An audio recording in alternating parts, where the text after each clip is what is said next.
Chapter 882. Everyone turned to look at the source of the sound and saw Wu Ming standing there, his face full of confusion.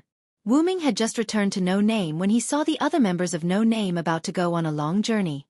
How could he not be confused? "Villo, mister!" The members of No Name screamed as if they had seen a ghost. "What's wrong?" Everyone shouted in unison, causing Wu Ming to be stunned for a moment. "What the hell happened? Mr. Villo, weren't you fighting against Absolute Devil King in the North District?" Black Rabbit's ears twitched, looking confused. "I killed the Devil King and then I came back." Wu Ming's tone was very calm, as if he was saying, "I came back after eating." But everyone had different reactions when they heard this. Ran and Black Rabbit were shocked, Restia was proud of Wu Ming, the three problem children were unhappy, and Pest was indifferent. After that, Wu Ming shrugged his shoulders and no longer cared about his companions, who he didn't know what they were doing. He walked straight into the interior of No Name. "I'll go back first." Wait a minute, Mr. Villo, that was Absolute Devil. How could you kill him so casually?" Black Rabbit turned around and wanted to chase after Wu Ming, but because he was too excited, his footsteps were a little shaky. "I didn't kill Absolute Devil casually. I fought with him for a day and a night before I killed him," Wu Ming replied without turning his head. Although he said that, it still didn't seem like it was difficult for him to kill Absolute Devil King. Furthermore, Reverse 16 Knights was very unhappy. "Not bad, Mr. Villo. You actually took the big prize without anyone noticing," Reverse 16 Knights said as he suddenly jumped up and kicked at Wu Ming. Clatter. A golden chain suddenly emerged from Silent Cry's clothes like a cold spear. The sharp end of the chain was aimed at 16 Knights, who was trying to turn back. Realizing that the chain was not ordinary, 16 Knights did not choose to fight it head-on. Instead, he changed his movement in mid-air and kicked the chain directly. Bang! The deafening sound of steel colliding rang out, and the airwaves produced by the collision spread out, impacting everyone. This caused Black Rabbit and the others to subconsciously raise their hands to resist the airwaves. At the same time, Wu Ming's aura changed and a tyrannical aura enveloped everyone present. However, the aura disappeared in an instant and everyone felt as though they were hallucinating. In the next second, the originally rigid chain became like an extremely resilient steel whip, ruthlessly lashing toward 16 Knights who had yet to land on the ground. 16 Knights reacted instantly and kicked the golden chain. With the help of the reaction force of the golden chain, he jumped back into the air and did a 360-degree spin before landing steadily. Everyone looked at Wu Ming and 16 Knights in a daze. They could not tell whether the terrifying aura just now was an illusion or real. However, because the terrifying aura appeared for less than a tenth of a second, no one could tell whether it was real or an illusion. "You've become stronger, Villo." Reverse 16 Knight's face was filled with an excited smile. He was excited that Wu Ming, a strong opponent, had become stronger. "Just as you saw, I accidentally found my body, so my strength is naturally different from before." After comforting Enkidu, Wu Ming put the chain back into his sleeve and turned to look at everyone. "So, Mr. Villo found his body? That's great, congratulations." Black Rabbit subconsciously felt happy that Wu Ming found his body. However, Black Rabbit immediately reacted. "Wait, that's not the point. Don't fight in front of our community." Black Rabbit rushed towards Reverse 16 Knights in a frenzy, trying to subdue this problematic child who started the fight. "Stop, Black Rabbit. I won't fight anymore." However, Reverse 16 Knights stopped Black Rabbit with words. "Villo has become beyond my imagination. I can't beat him now." Reverse 16 Knights shook his head silently. "Ha!" Black Rabbit, who came to Reverse 16 Knights' side, made a strange sound. Reverse 16 Knights, this problematic child, actually admitted that he was not a match for Garen and stopped the fight? Did the sun rise from the west? The truth was not as exaggerated as Black Rabbit thought. It was just that Reverse 16 Knights was more aware of Wu Ming's strength than the others. When Enkidu helped Wu Ming block Reverse 16 Knights' attack, Wu Ming subconsciously wanted to fight back. However, he did not control it well and almost used his full strength. After all, Wu Ming and Az Dakaha were fighting too intensely. During that one day and one night of fighting, although Wu Ming did not really use his full strength, every move he made was not casual either. It might not be strong for Az Dakaha, but for the people in the middle and lower levels of the community, it was a very strong move. In short, Wu-ming was used to fighting seriously. When faced with Reverse 16 Knight's greeting kick, he almost became serious. However, even so, Reverse 16 Knights was still aware of the difference between the two of them. He was no match for Wu-ming now. Reverse 16 Knights was not someone who did not know when to back down. He still had some self-awareness. Moreover, this was just Reverse 16 Knights' greeting to Wu-ming. He did not have any intention of fighting Wu-ming properly. Even if he did, he would not fight in front of so many people in no name. Therefore it was impossible for them to fight. Black Rabbit was worrying too much. When I become stronger, let's fight again. Reverse 16 Knights revealed an unruly expression and looked at Wu-ming with joy and anticipation. No, it's too troublesome. After Wu-ming finished speaking, he turned around and walked into No Name again. Reverse 16 Knights did not mind and followed Wu-ming into No Name. After all, if they really wanted to fight, it was not something that could be rejected just because one of them was unwilling. Wait a minute, Mr. Villo, you have to explain the matter of the Absolute Demon King, Black Rabbit said and immediately chased after Wu-ming. Let's go everyone, it's time to go back, Letitia said and walked back into No Name. In the end, our anticipation was in vain. Not good. Jiu Yuao and Haruai Hiroyuki looked at each other helplessly and followed Letitia for a while. Ren looked around. Other than himself, only Pest was left. However, before Ren could say anything, Pest snorted coldly and silently walked into No Name. Ren smiled awkwardly and walked into No Name, unhurriedly. As the leader of the community, Ren successfully became the last member to enter his community. Chapter 883. In the No Name chat room, everyone sat together and chatted with Wu-ming. They learned about absolute evil bit by bit from Wu-ming. So that's how it is. Mr. Villo has experienced quite a lot of things along the way. Black Rabbit pointed at several things that Wu-ming said. Fighting with the Undying Demon King, fighting with the heroes born in the apocalypse, and finally fighting with the humans in the final trial. I'm jealous.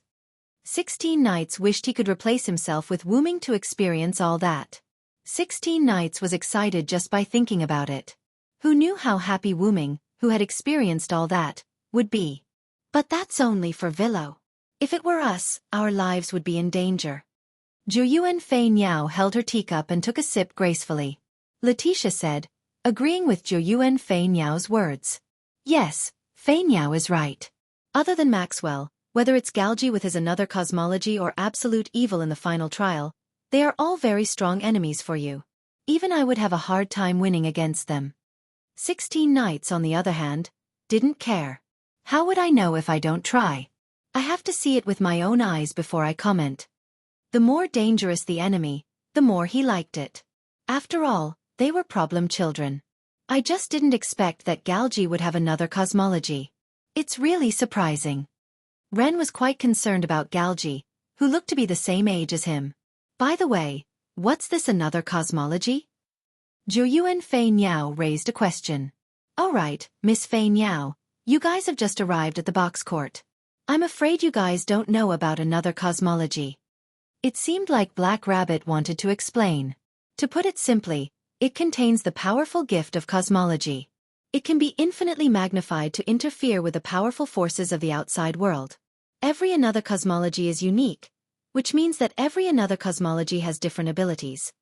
Zhuyuan Fei Niao nodded thoughtfully. Simply put, it's an extremely powerful gift? You can think of it that way, Miss Flying Bird. However, another cosmology is much more precious and powerful than ordinary gifts. After all, Black Rabbit did not simulate the another cosmology and could not explain it in detail. It could only give Long Flying Bird a general understanding. Wu-ming interjected.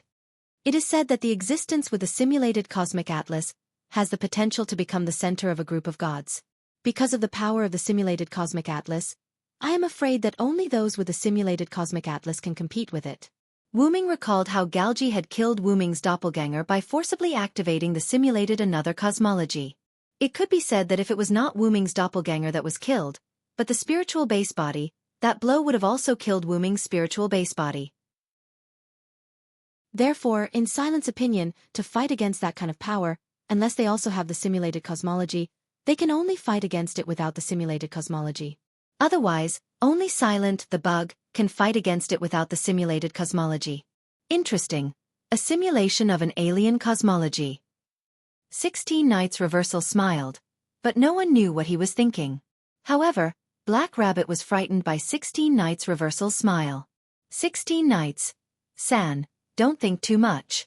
Black Rabbit has a feeling that you will do something. Black Rabbit said as he looked at Zhou Yuan Fei Niao and Haruai Bu Yao. Really, these problem children were too good at causing trouble. Black Rabbit had to be prepared for a rainy day. Then, Black Rabbit noticed that Haruai Bu Yao seemed to be thinking about something. Miss Bu Yao, what's troubling you? Although they were problem children, they were all companions. Black Rabbit was happy to help his companions solve their problems. I'm a bit concerned about the griffin Villo mentioned. Haruai Bu Yao hugged Sanmao Cat and said the reason for his deep thoughts. Is it the genome tree on the griffin? Wu Ming guessed the reason for Haruai Bu Yao's concern. This was something that Wu Ming mentioned before. Yes. Haruai Bu Yao nodded. The genome tree was a gift from my father, and according to what Villo said, the genome tree on the griffin seems to be almost complete. In this way, Haruai Bu Yao had to guess whether the griffin was related to his father. That's easy. Just ask the griffin. Wu Ming said casually. Everyone was shocked. But Villo-san, can you find the griffin? Black Rabbit was puzzled. Of course I can. Galji's group is still trapped in my inherent barrier. Wu Ming explained and then looked at everyone innocently. Didn't I say that? You didn't say that. Everyone shouted at Wu Ming in unison. Villo, I really didn't know that you're actually a natural airhead. 16 Nights crossed her arms and looked at Wu Ming jokingly. Ahem, in short, Galji's group is locked up by me. I didn't have time to hand them over to White Yuxia. If you want to talk to the griffin, I can do it at any time. Everyone looked at Haruai Bu Yao. Finally, Haruai Bu Yao looked at Sanmao Cat in his arms and nodded. Nasolic's inherent barrier. 6th layer. Forest. When Galji's group was locked up in Nasolic's inherent barrier by Wu Ming in the form of a gift competition, they were all separated. Galji was in the lava area of the 7th layer, Aurora was in the underground lake of the 4th layer, and the unconscious Ling was directly thrown into the wilderness of the 8th layer by Wu Ming. The seriously injured Glea was taken care of by Wu Ming and placed in the forest area of the 6th layer. And it turned out that the griffin could indeed settle down in the forest. Glea, who had woken up from his coma, was lying quietly on the ground at this moment to avoid physical exhaustion. Although it was very weak, Glea's injuries were indeed recovering. In short, it was better than nothing. I wonder how His Highness and the others are doing. Glea muttered to himself. Glea, who had woken up from his serious injuries, saw the contract document in front of him at a glance and knew that he was trapped in a place that was not a forest. I'm afraid it's some kind of personal space. Grove thought. After all, there were many people who had such a space in the box court world. Basically, it was used to hold gift competitions. At this moment, he was obviously trapped in the gift competition, so Grove guessed that this was Wu Ming's personal space. I wonder how His Highness and the others are doing. Grove didn't know if His Highness and the others had escaped, or if they were captured like him. But right now, it was more important to recover from his injuries, so Glea simply lay down here peacefully. However, at this moment, there was a fluctuation in space, and two extremely obvious figures appeared not far away from Glea. Glea couldn't help but be vigilant. Chapter 884. Villo. Glea, whose eyesight was much better than humans, saw the two people walking towards them at a glance. The one in front was Wu Ming.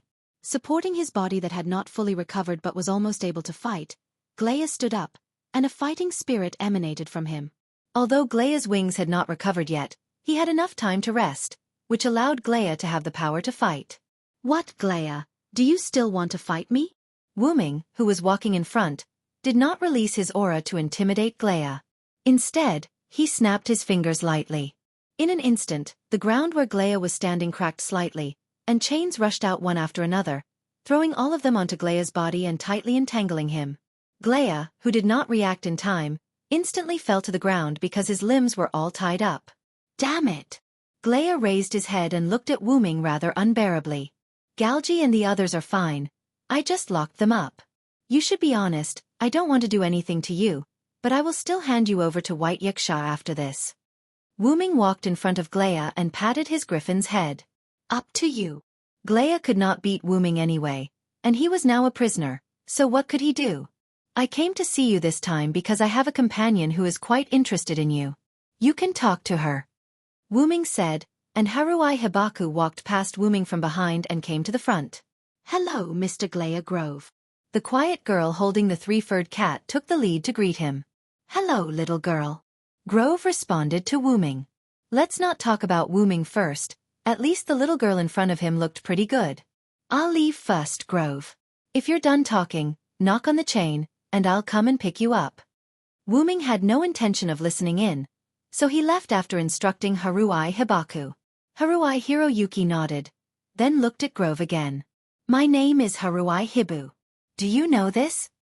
Haruai Hibu said as he took out the pendant hidden in his clothes. Could this be?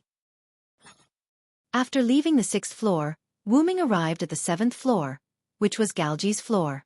Sir Villo, what do you think? Galji, who was sitting on a rock that was colder than other places, immediately stood up when he saw Wuming. Wuming helped Galji find a rock that was not so hot. Galji did not need to keep the another cosmology on to prevent the heat. After all, if he accidentally glanced at Wuming when the another cosmology was half turned on, it would definitely be uncomfortable. I haven't done anything to those people yet. It'll take some time, but I'll deal with them in a way that won't put the blame on you or me. After Galji told Wuming everything he knew about the people behind him, Wuming did not immediately make a move on those existences. First of all, Galji had never really come into contact with the higher-ups. The people he came into contact with were people who were not at the highest level. At most, they were at a higher level than Galji. Even so, Wuming was very sure that some of the gods in the upper levels of the box court were behind this. However, because he did not know which gods were behind this, Wuming could only make a move on the people Galji knew. After finding these people, Wuming would slowly dig out the people behind these people. However, these people's whereabouts were always unpredictable. Wuming could not find them at the moment, but Wuming had a way. After returning to the root, Wuming could use the root's authority to find people in the box court. By then they would not be able to escape. Oh, what is it? Galji was quite interested in the method Wuming had prepared. Not only could he deal with those people, but he could also do it without exposing his identity. However, Wuming had no reason to tell Galji that it would be the same even if Galji's attitude toward him became slightly more respectful. You don't need to know that. Then, Wuming snapped his fingers. A golden chain extended from Wuming's sleeve and bound Galji. It was the celestial lock. The celestial lock was infinitely long. It could still be used after binding Galji. Although Galji did not recognize the chain's true identity, he knew it was a divine spark weapon. Lord Villo. Galji did not resist, but he was a little puzzled by Wuming's actions. He was trapped in Wuming's game of gifts and could not break free. There was no need to use a divine spark weapon to tie him up. I'm going to hand you over to White Yuxia, so I need to do this. As Wuming spoke, he reached out and pierced Galji's body. He did not want to kill Galji. When Wuming stabbed Galji, a ripple appeared in front of him. Wuming only reached his hand in. Wuming found what he wanted without much searching. Then, Wuming fished out a slightly curled piece of parchment appeared in Wuming's hand. It was the contract scroll that Wuming used to force Galji into a gift match. Game name of gift, accumulated time contestants, Galji, Aurora, Ringtone, Glea Grove contestant victory condition 1. Stay in the designated venue, unlimited, contestant victory condition 2. Defeat the organizer contestant defeat condition. Leave the designated venue contestant defeat punishment. Repeat the game organizer victory condition. Defeat the contestant organizer defeat condition. The contestant wins oath. Respect the above content, based on the glory, flag, and organizers. Authority. Host the gift game. Originate God seal. That's right, it was such an unsolvable contract document. Not to mention the victory condition, the failure condition was obviously problematic. This obviously did not allow Galji to leave here, even if he had a way to leave, because the failure penalty was to repeat the game. In other words, if Galji and the others used their own way to leave the designated venue, which was Wuming's inherent enchantment, then they would fail, and the failure penalty would make them return here again. The only way was to defeat the organizer. However, after Wuming locked them here, he did not care about them anymore. Wuming only met Galji twice, and Wuming did not even see the others, let alone defeat them. And this was not against the rules. After all, there was no rule that the organizer could not leave the designated venue, so this unsolvable gift game essentially became a gift game that restricted the movements of Galji and the others. And now, Wuming wanted to destroy this gift game. Kaka! Wuming condensed a power that Galji did not recognize in his hand, and the soft parchment made the sound of a hard object shattering. Wuming was using the source power to destroy the gift game. As long as the gift game was destroyed, Galji and the others could be freed from the shackles of the gift game. As for why he did not pause it, after all, deleting and pausing were two different things. After Wuming handed Galji over to White Yuxia, he did not want to care about them anymore, so Wuming chose to destroy this gift game directly. Crack! With Wuming's continuous force, the entire parchment shattered. Chapter 885. Snap. Wuming snapped his fingers and two figures instantly appeared beside Galji. It was Aurora and Belle. Your Highness. Although Ling was unconscious when he caught her, it had been a long time since then and she had already woken up. You paused our game of grace? Aurora stood vaguely in front of Galji and looked at Wuming with vigilance. Sir Villo didn't pause the game. He directly destroyed the forced game of grace, Galji answered on behalf of Wuming. Although Aurora and Belle were shocked that Wuming could destroy the game of grace, they were more shocked by Galji's attitude toward Wuming. Your Highness. Aurora and Belle were puzzled by Galji's attitude. Why was he so respectful? Belle, Aurora, you must correct your attitude as a prisoner. Galji looked at the two of them and gestured for them to not act rashly. I made a deal with your Highness. I will help him deal with the enemy, and he will willingly be handed over to White Yuxia to be imprisoned. Waving the heaven lock in his hand, Wuming explained to the two of them. Although Aurora and Belle were a little surprised, it was not impossible to accept after thinking about it carefully. After all, if it was a deal of this level, His Highness would still be able to accept it. However, Wuming and Galji's deal wasn't like this. However, Wuming wouldn't let Galji off and Galji was aware of this, so he didn't expose Wuming's words. Besides, Galji didn't know if it was due to Wuming's influence, but he thought through a lot while meditating on the 7th floor. How could dragging out an ignoble existence compare to living honorably? Galji indeed had to pay the price for his previous actions. If not, wouldn't those who died indirectly because of him be wronged? He was a hero who appeared in the post-apocalyptic world, so he had to do something worthy of the name, Galji. And most importantly, Wuming would help him deal with the enemy. Therefore, even though he was about to be imprisoned, Galji felt that he had gained freedom. Freedom from being dominated by others. Sir Villo is right. We're about to go to jail. I'm sorry for dragging you into this. Galji looked at the two of them apologetically. What are you talking about, Your Highness? Since you want to go to jail, we will definitely accompany you. Grabbing the trapped Galji, Ring shook her head. Aurora had the same idea. There was no need for apologies between them. The reason they had gathered together was because of Galji. Since Galji was going to jail, they would accompany him. Wuming was very clear about this, so he only bound Galji. After all, as long as Galji was still there, the others wouldn't leave him. It was precisely because he knew this that Galji said, "Sorry for implicating you," instead of, "You can leave." Of course, even if they wanted to leave, Wuming might not allow it. No, Wuming definitely wouldn't allow them to leave. Although Galji was the mastermind, Aurora and Ring's sins weren't small either, so they had to be punished. So, where's Glea? Aurora looked at Wuming again. She and Ring had been summoned to Galji's side by Wuming using teleportation, but why wasn't Glea there? One had to know that Glea was seriously injured in order to block Wuming's weapon salvo. Could it be? Aurora and Ring suddenly felt sad. Both of them were guessing if Glea had died from his serious injuries. However, only Galji looked indifferent because he knew very well that Glea must be fine.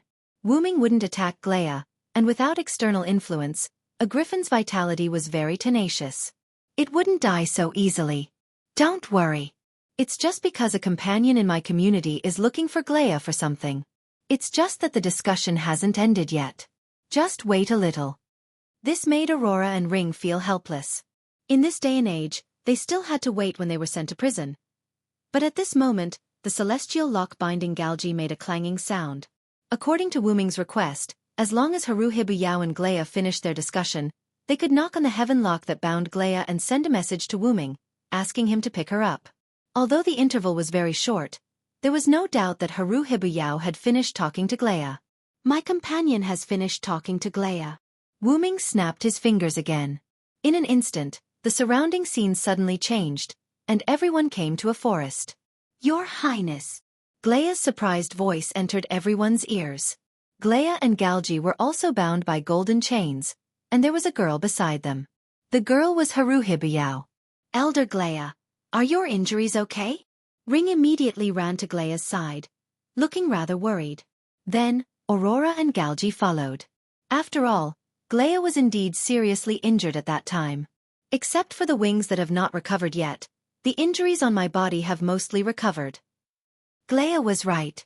At that time, he had his back facing Wu Ming's attack. Therefore, as a griffin, his wings had suffered the most serious injuries. It's good that you're fine. At this moment, Galgi was also relieved. While Galgi and the others were talking, Wu Ming also talked to Haruhibu Yao at this moment. How is it? Did you get anything you want to know? Haruhibu Yao thought for a moment and nodded, but then shook his head. This made Wu Ming a little dumbfounded. Are you not satisfied with the answer? Wu Ming guessed. Yes. This time, Haruhibu Yao nodded honestly. However, I'm already very satisfied to be able to talk to Glea. Haruhibu Yao showed a satisfied smile. It seemed that he had made friends with Glea. Wu Ming, on the other hand, felt that Haruhi Hiroyuki was quite content. After all, not everyone has the opportunity to find clues when looking for something they want. Although Wu Ming didn't know what Haruhibu Yao was looking for, Haruhibu Yao should be satisfied to be able to find a clue. Do you need my help? Whatever Haruhibu Yao was looking for, Wu Ming would find it in an instant when he returned to the route. However, Haruhibu Yao refused. I can do it myself. Then, Haruhibu Yao's face showed a trace of unwillingness to admit defeat. As expected of a problem child. At this moment, Wu Ming could only smile helplessly. But it was also true that if it was something important to Haruhibu Yao, then it was better to let Haruhibu Yao do it alone. Then, Wu Ming looked at Galgi and the others who were still chatting. It's almost time to go. It was time to go to jail. Chapter 886. North District, 54545 Outer Sect Ruins. At this moment, the magma lake had been artificially cooled. White Yaksha methodically issued one order after another, allowing the Alliance's community to begin the restoration of 54,545 Outer Sect. Because the time between Absolute Evil's appearance and its destruction was too short, there were no high-ranking powerhouses near 54545 Outer Sect. Even Vera had been abducted by Wu Ming, leaving White Yaksha alone. Therefore, the restoration of the North District's 5-digit Outer Sect 54545 Outer Sect fell to her. Seriously, I'm not the ruler of the North District. Why should I be the commander? White Yaksha kept complaining. In fact, the main reason was that no one came to help, which caused White Yaksha's dissatisfaction. After the rulers of the North District received the news that Absolute Evil had been destroyed, they did not even think of going to 54545 Outer Sect. When there was a powerful external enemy like Absolute Evil, perhaps they would unite, but once Absolute Evil was eliminated, they would fall back into a state of internal strife. Anyway, it was not their outer sect, so there was no need to care. Moreover, White Yaksha could not care about them if they did not come. After all, Absolute Evil had been destroyed, so it did not matter if they came or not. But she was definitely dissatisfied. Villo, that brat, really abducted Vera. Although Vera did not play much of a role in command, she was at least someone from the North District. Now that the North District's outer sect was being rebuilt, how could a ruler of the East District be in command? However, at this moment, White Yaksha happened to sense Wu Ming's presence. Why is that brat Villo here? Although White Yaksha complained and hoped that someone could replace her to command the reconstruction of 54,545 outer sect, She really did not expect Wuming to come back. Are you looking for me to talk about the Dragon of Origin? Or is there something else? White Yaksha guessed in her heart. Yob White Yaksha. Wu Ming greeted White Yaksha as he walked into the small command post that was temporarily set up. Where's Vera? Where have you abducted Vera? White Yaksha asked in annoyance. I sent Vera back to her community. Anyway, Vera can't do anything here, can she? As if it was his own home, Wu Ming sat down without hesitation, but because there were no chairs, Wu Ming could only find something to sit on. Then why did thou come back? What's the matter? White Yaksha didn't mind Wu Ming's behavior. He was used to it. I'm here to hand Galji and the others over to you. As Wu Ming spoke, he extended his hand and a translucent ball of light appeared in his hand. Galji, Belle, Aurora, and Gria could be vaguely seen in the ball of light. This is just a simple sealing boundary formed by Lune runes. You should be able to open it easily. As for why he treated Galji like this, the three of them and a griffin were indeed not small. It was really not good to hand them over to White Yaksha.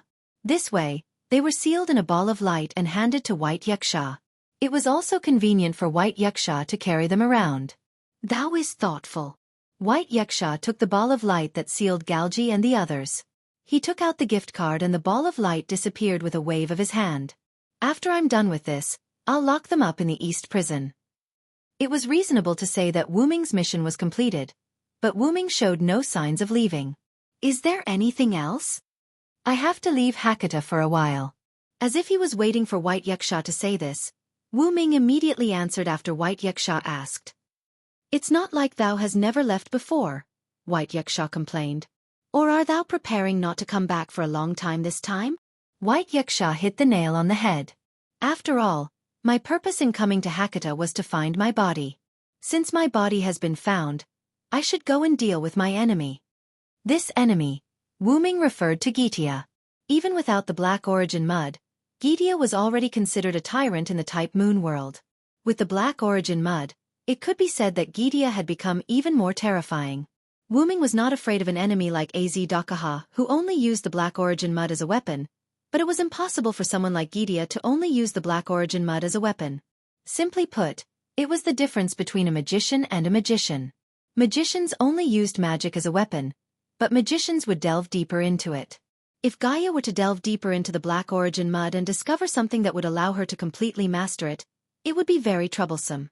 Wu Ming had to take the initiative to attack Gitia before Gitia made a move. In that case, the reason thou came to find me is very clear.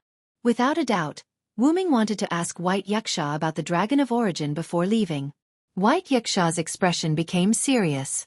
With a light wave of her hand, the place where the two were changed. White Yaksha brought Wu Ming to a special space. In the distance was a large white snow mountain. Wu Ming and White Yaksha stood on a plain that resembled ice. A trace of light shuttled through the mountain range in the distance. In the distant horizon, one of the venues of White Yaksha's gift game. I don't know much about the Dragon of Origin.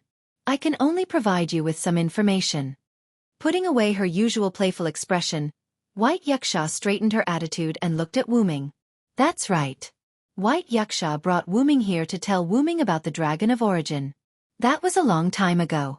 It was so long ago that it was longer than my lifespan. As for why White Yaksha said that, it was because, when I first gained sentience, I accidentally saw the Origin Dragon. As if recalling the past, White Yaksha's aura became slightly in line with her age. That was at the end of the day. I didn't know how I discovered the other party. At the same time, the thought of this is the Dragon of Origin automatically appeared in my mind. Although the other party noticed me, it only glanced at me lightly. There was no emotion in its eyes. After that, it immediately left as though it was just passing by. Turning her head to look at Wu Ming, White Yaksha continued speaking. I didn't feel that feeling from thee, but judging from the appearance, thy body is exactly the same as the Dragon of Origin's body that I saw. It's just that the size is different. And there's another very important point. White Yaksha flew into the air and looked at Wu Ming. The Dragon of Origin I saw was much stronger than thee. Even at that time, I felt that I wasn't its match. One had to know that the original White Yaksha was not White Yaksha, but the White Knight Monarch. It was a powerful existence whose spirit lattice had not been shrunk.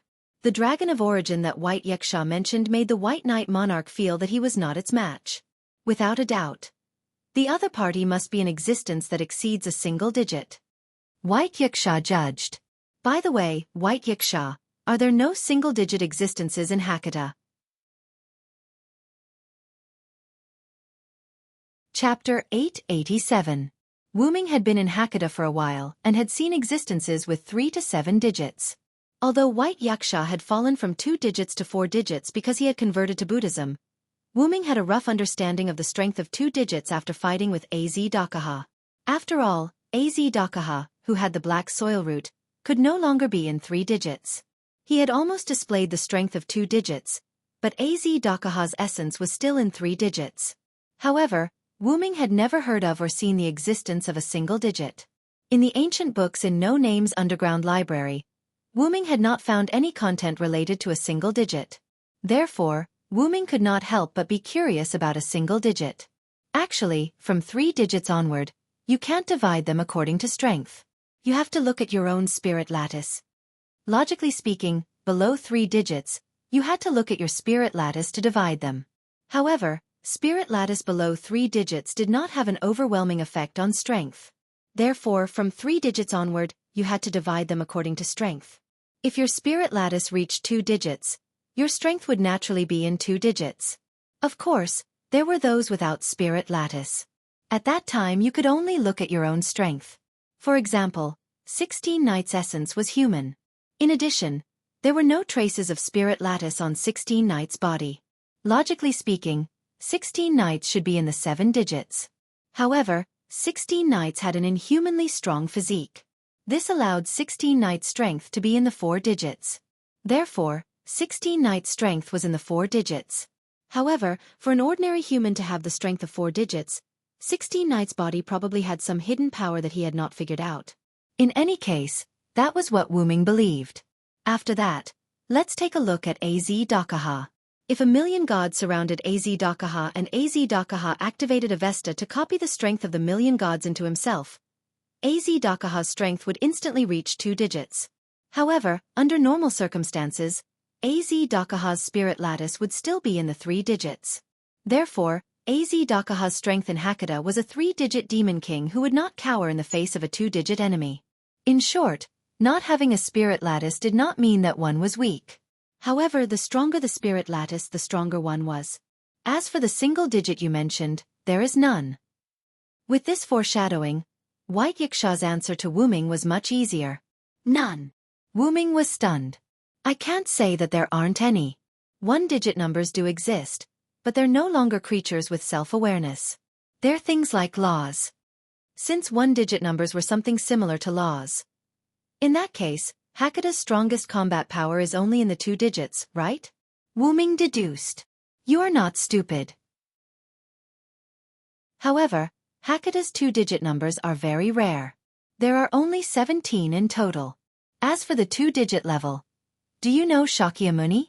That bald donkey belongs to the 2-digit category. This made Wu Ming come to a realization. It turned out that there were only 17 2-digit numbers in Box Ting. It was indeed as rare as phoenix feathers and Qilin horns. However, if the founder of the world's 3 major religions like Shakyamuni had a 2-digit number, then the main gods of other myths and religions founders would probably have a 3-digit number. After all, there were only 17 2-digit numbers. However, Hakata had 100 god groups. There were very few god groups that could have a 2-digit number. However, 3-digit god groups were almighty. Therefore, most of the main gods of the god group should have a 3-digit number. Only a very small number of the main gods of the god group should have a 4-digit number. Ordinary gods would have a 5-digit number. Therefore, Hakata had said that Absolute Evil's clone body had the strength of a god.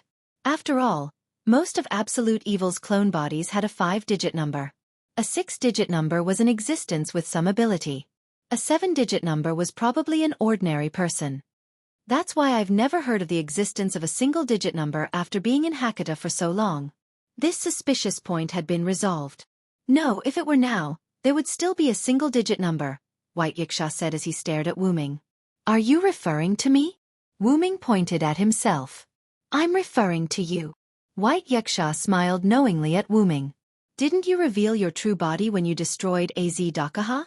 Although I don't know how you hid your spirit lattice, your body leaked a trace of the aura of a spirit lattice. Based on that aura, I can determine that even if I return the Godhead and retrieve the spirit lattice, I won't be your match. Furthermore, it will be an overwhelming victory. Without a doubt, you aren't on the same level as us.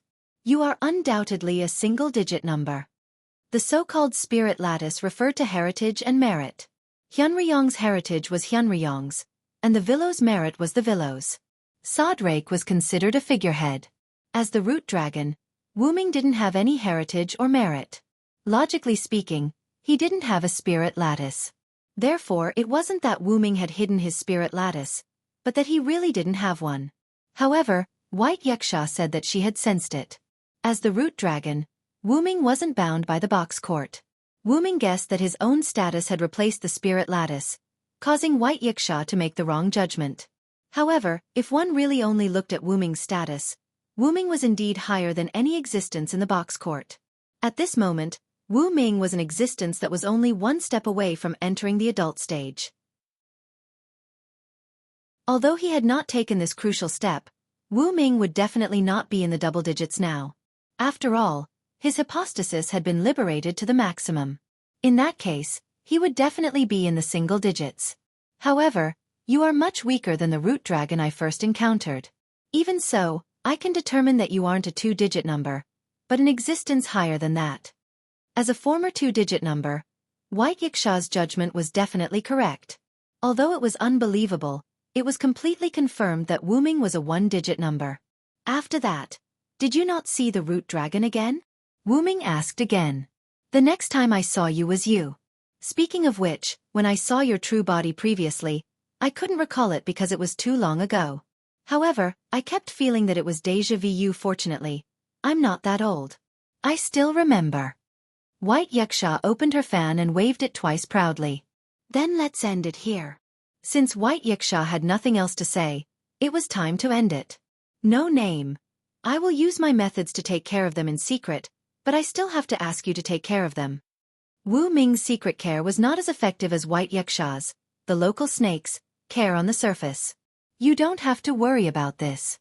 Just based on the fact that you defeated absolute evil and No Name's performance during this period of time, No Name can be raised by a single digit to 6 digits.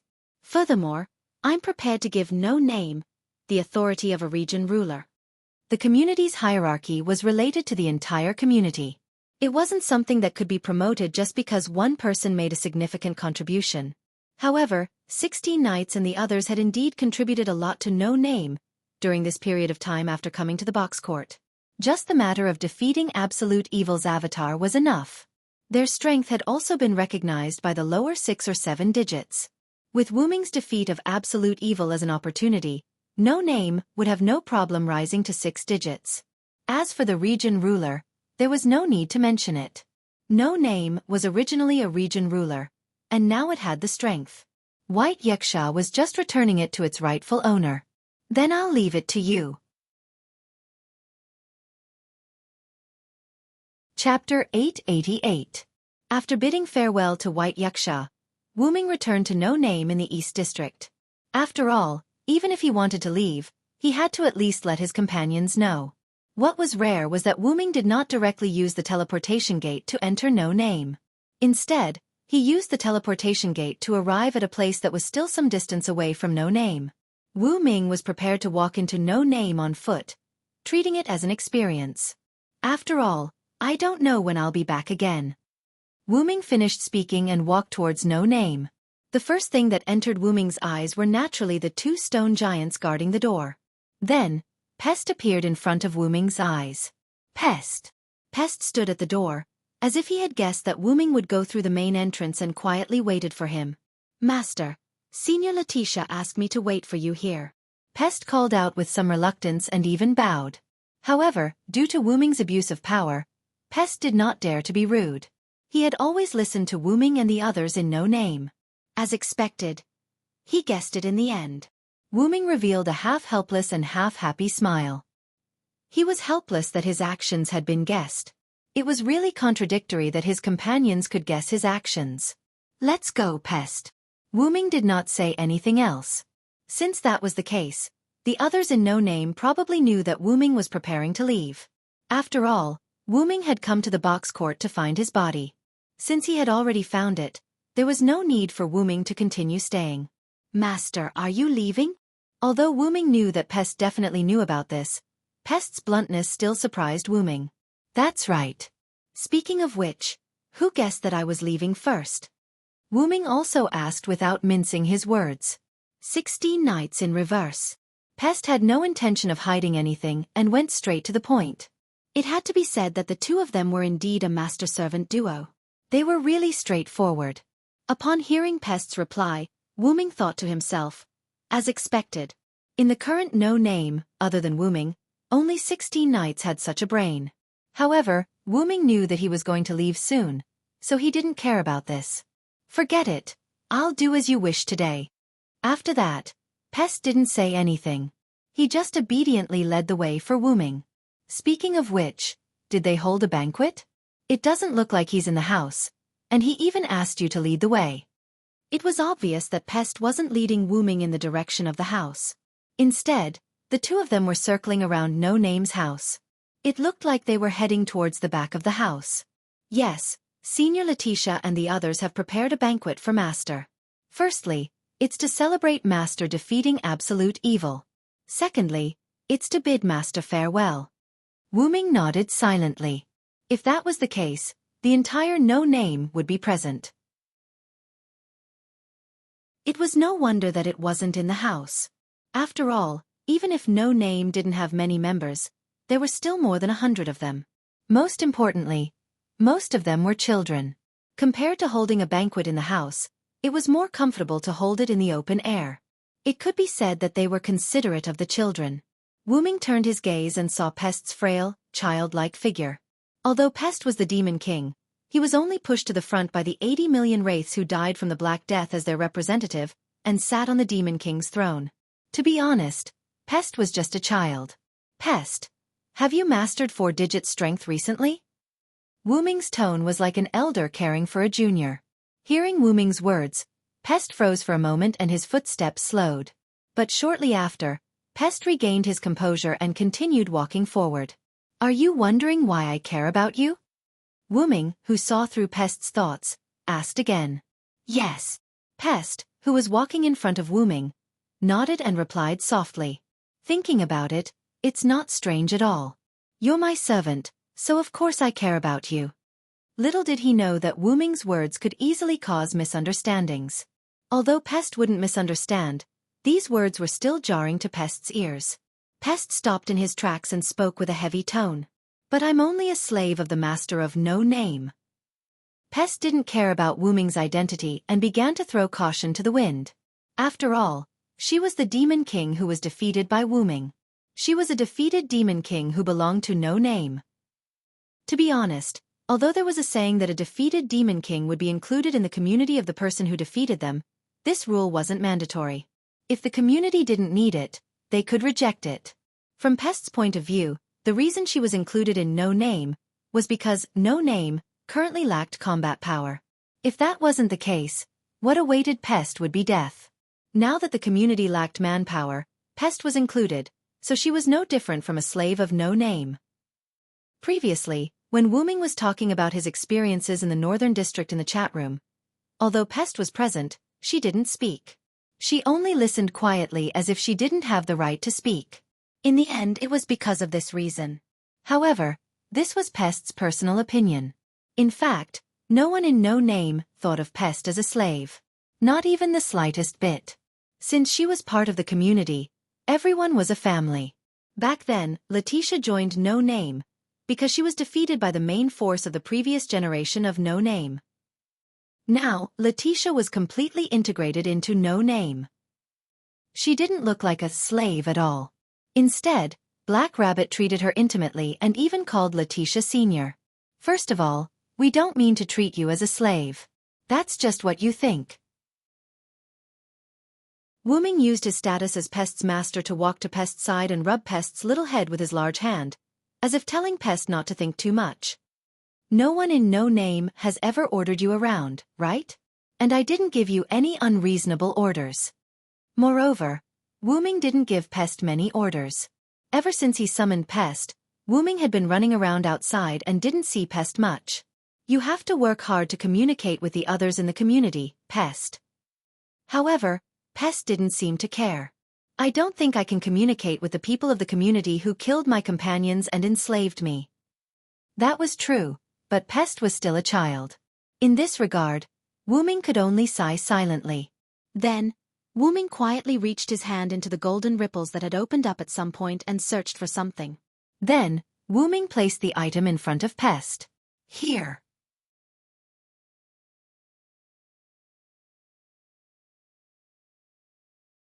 However, when Wu-Ming saw Pest's helpless expression, Wu-Ming also felt helpless.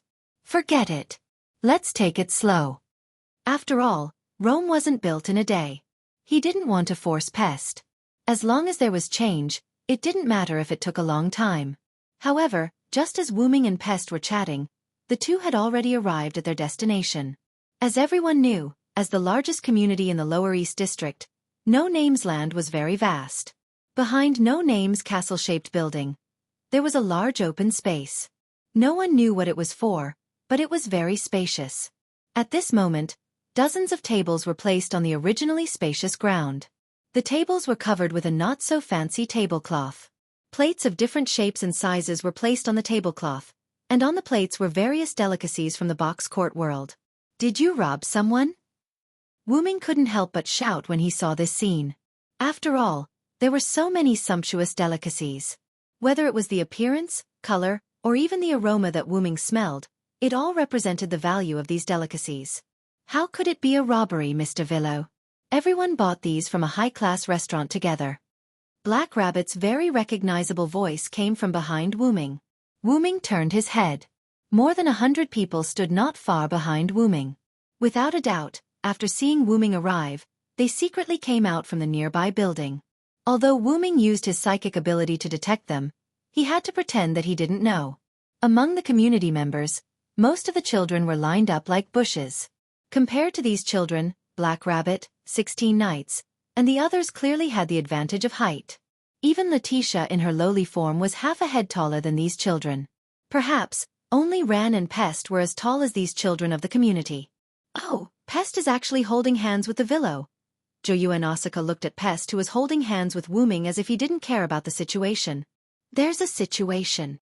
Haruai Hiroyuki, who was holding the three-furred cat, said simply, but the gossipy look in his eyes proved that this guy and Joyu and Asuka were both problematic children. Hearing this, Pest also reacted. He immediately shook off Wu-Ming's hand and shrunk to the side. I think the two of you have nothing better to do. Wu-Ming looked at Joyu and Asuka and Haruai Hiroyuki as if he had already given up. The heavens took pity on him. He really didn't have any messy thoughts about Pest, but being ridiculed by others really made Wu-Ming a little unhappy. Wu-Ming stopped looking at Joyu and Asuka and Haruai Hiroyuki and looked at Ran and Black Rabbit. Since I'm already here, don't let the children stand there like idiots. Hurry up and eat. After all, they were supposed to celebrate and send off Wu-Ming, so they had to let Wu-Ming speak first. Otherwise, they would have already started eating. They didn't need to wait for Wu-Ming. Wu-Ming's sharp eyes noticed that many children were salivating. They hadn't eaten such good food in the past 3 years. It was the same even 3 years ago. After all, 3 years ago, most of their teeth weren't fully grown yet. Naturally, they couldn't eat such delicious food. More importantly, 3 years ago, some of the children didn't even know how to walk yet. In short, they were basking in Wu-Ming's glory today. All right, everyone. Since Mr. Villo is here, let's start the banquet. Oh! The cheers of the children seemed to break through the sky. This made Wu-Ming feel a little deafened. Sure enough, the children were hot-blooded and their voices were loud. Under Black Rabbit's encouragement and lead, the children, including Ren, happily ran to the front of the tables and began the long-awaited journey of delicious food.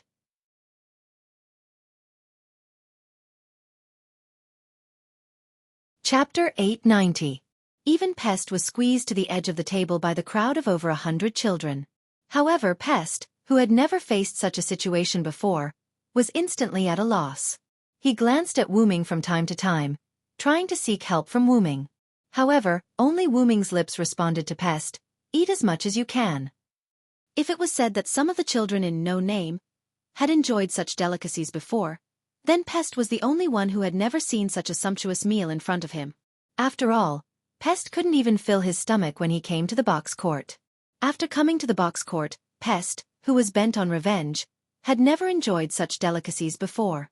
The considerate Wuming naturally wouldn't stop Pest from enjoying the delicacies. Pest looked at Wuming resentfully and was still hesitating. But soon, Pest was surrounded by Lily and a few other warm-hearted children. He half-willingly and half-forced to enjoy the delicacies with them. As expected, they are a bunch of children. Wuming looked at this heartwarming scene and was in a rather good mood. Although it's a banquet held with the excuse of celebrating you, that's just a passing remark. It's actually just to let the children of the community enjoy a rare celebration. 16 Knights walked to Wuming's side and crossed his arms behind his head. He looked at the children of the community eating heartily with a smile on his face. I don't know when our Lord 16 Knights has become so arrogant. Wuming crossed his arms and looked at 16 Knights with the same gaze that Juyu Asudara and Kasuga Yayoi used to look at Wuming and Pest, mocking him. "Oh, you want to play games with me? I'm very confident." 16 Knights' eyes flashed as he looked directly at Wuming. "I don't want to play games with you."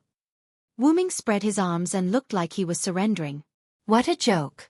Who could beat a problem child when it came to talking? Wuming would not ask for a snub. By the way, when did you start preparing? Wuming was naturally referring to the banquet in front of him. The dozens of tables of delicacies in front of him must have taken a lot of effort. Even if he counted from the time Wuming left to find White Yuxia, time was rather tight. Letitia, who did not participate in the banquet and was standing behind Wuming, suddenly spoke up. "Master, actually, everyone has been planning this banquet to celebrate the community's continuous progress. It's just that you didn't know about it." Because they had already started preparing, the members of No Name were able to prepare these delicacies in such a short period of time. At the same time, it was precisely because 16th Night had already started preparing for it that celebrating and sending off Wuming was really just a matter of convenience. In other words, 16th Night wasn't lying. Ahem. Indeed, we should hold a banquet like this. Wuming ignored 16th Night's teasing gaze as he coughed. Since the community had begun to develop steadily, they could not always lead a hard life.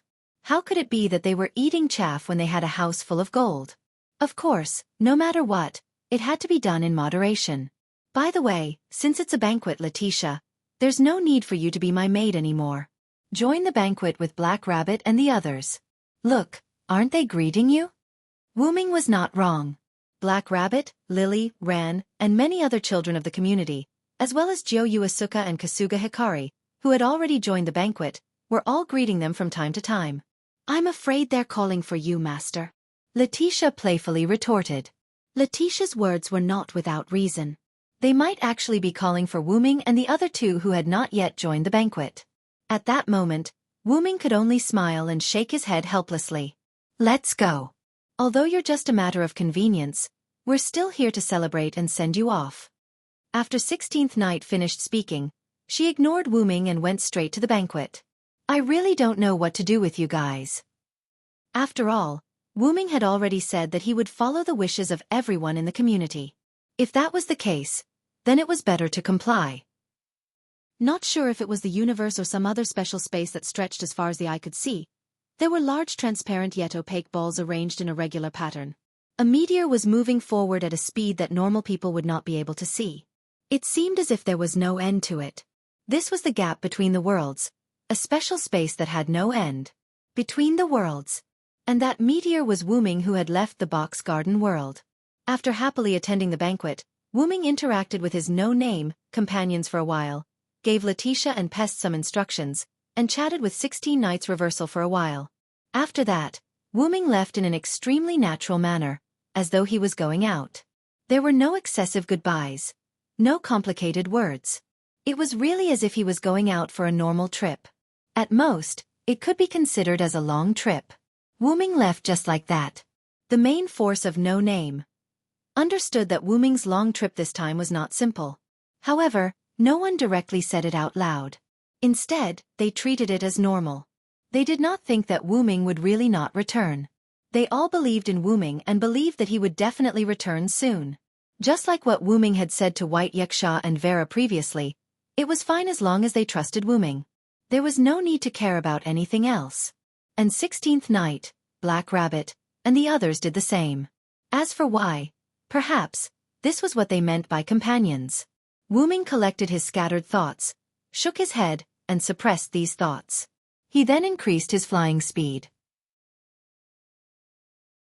Because Wu Ming's body had spent a long time in the box garden world, his entire dragon body had been greatly strengthened. Therefore, even if he did not deliberately activate his phoenix transformation and only revealed his original body, it was already easy for him to reach this speed. At this moment, Wu Ming was preparing to use his body to fly through the gap between the worlds to return to the route. Because Wu Ming's backup machine was guarding the route, the entire route was hidden. Even the entrance was not the one that Wu Ming had seen before. Apart from using a special method to enter, or Wu Ming removing the route's concealment, there was no other way to enter the route. However, Wu Ming's backup machine inside the route was like a lighthouse that guided Wu Ming through the fog at night. Wu Ming only needed to rely on his senses to constantly move forward, and he would be able to reach the route. For example, Wu Ming did not know what was going on. All he saw was the scenery around him blurring, and Wu Ming had returned to the route.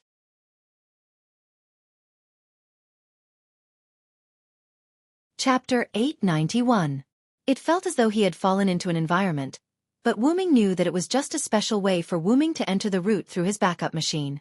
The route was still the same universe, and there were not many changes. On the platform at the center of the route, a white dragon that was smaller than Wu Ming's curled up body and spread its wings. It lay there quietly as though it was asleep, but at the same time, it looked like it had lost its life. In short, it was quite contradictory. That was Wu Ming's backup machine. It wasn't wrong to say that it was alive, but it wasn't wrong to say that it wasn't alive either. If you really had to name it, it was a mechanical life form mixed with magic. Like a swallow returning to its nest, Wu Ming flew to the platform naturally. The small platform automatically expanded a little after Wu Ming flew over, just enough to accommodate Wu Ming and his backup machine. Even so, the space around them did not change at all, as though it was infinite space. That was not wrong. After all, this was the route, and there was no concept of size in the space inside. Not to mention space, there was not even the concept of time. It was just like the route of the M-shaped moon, where everything was chaotic. The route was essentially the same. Apart from Wu Ming and the route Black Mud, which was born from the route, no one could walk out of the route alive after entering. After landing on the platform, Wu Ming had no intention of putting away his backup machine. He continued to let the backup machine act as the host and take control of the route. After all, Wu Ming would have to leave again soon. Although it doesn't feel real, I've become a lot stronger. Looking at the backup machine next to him, Wu Ming could feel that his body had indeed grown a lot in size at such a close distance. Compared to the backup machine in the route, Wu Ming was now many times bigger. Wu Ming even felt like the backup machine beside him was a figurine. Although Wu Ming's body could freely expand or shrink, the size of his body in the realm of worlds was something that Wu Ming subconsciously controlled. In other words, Wu Ming's current size was what Wu Ming subconsciously thought was appropriate. This meant that Wu Ming's strength had also increased by leaps and bounds. After confirming the increase in his strength once again, Wu Ming made up his mind. It was time to find trouble with Gidia. But before that, Wu Ming had to act on the promise he made in the box world. He had to help Pest summon Wesley and Latine, punish the person behind Galji's words, and finally, and most importantly, the problem of absolute evil in the box world. However, Wu Ming didn't intend to let himself handle these matters. Wu Ming was going to let Collis help Wu Ming with these matters. It wasn't that Wu Ming was lazy. Collis could totally do it, and the results might be several times better than Wu Ming's. Collis's brain alone was hundreds of millions of times faster than a human computer. In addition, Collis was a product of the mysterious realm, so her efficiency was many times higher than Wu Ming's. She could do these things with half the effort. That was why Wu Ming had the idea of letting Collis do it for him. When Collis and Wu Ming's bodies were lost in the box world, Wu Ming was troubled by certain things. Now, he had finally found Collis. If everything was left to Collis, what would Wu Ming do? Wu-ming was naturally going to make a trip to the seventh singularity. As early as when Wu-ming obtained his dependent avatar, he could already multitask. In other words, even if his consciousness stayed in the root, he could still control the spirit base avatar to go to the singularity in real time. It was just that Wu-ming didn't like to do it.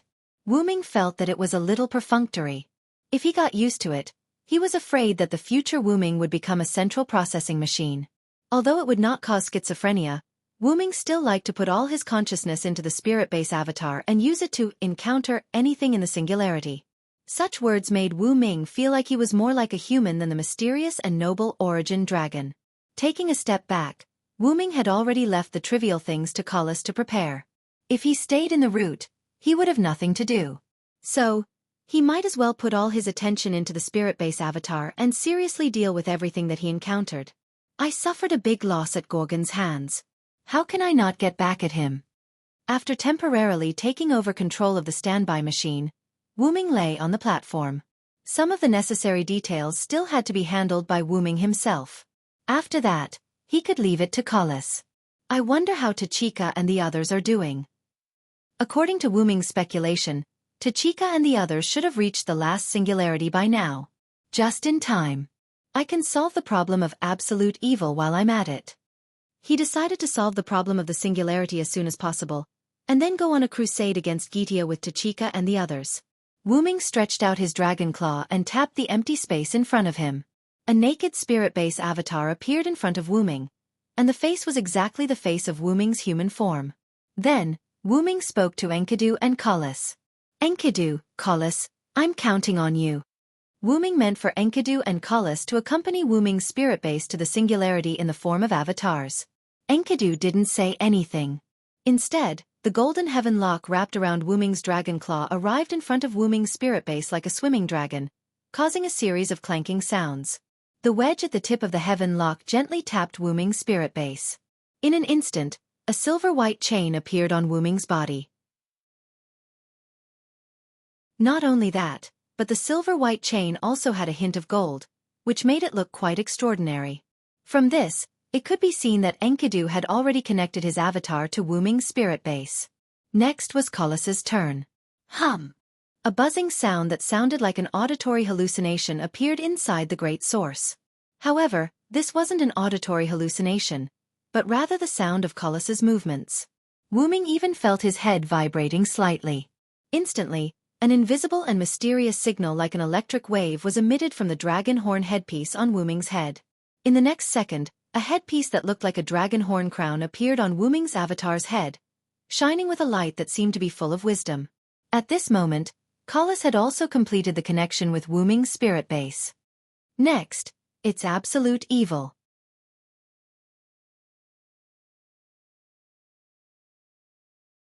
Chapter 892. With that, Wu-ming waved his hand, and Az Dakaha's three-headed dragon body appeared in the center of Wu-ming's dragon claw. Wu-ming tapped Az Dakaha's body lightly, and for some unknown reason, Az Dakaha's body instantly disintegrated into mysterious particles, and all of them were absorbed into the newly created spirit base by Wu-ming. In that case, Collis, you must complete the absolute evil problem first. After all, if he did not complete the absolute evil problem first, this spirit base would not be able to be used in the singularity. Yes, master. The dragon horn on Wu-ming's head responded. Then, Wu-ming gave Collis the authority. After everything was ready, Wu-ming tapped his spirit base lightly. Go!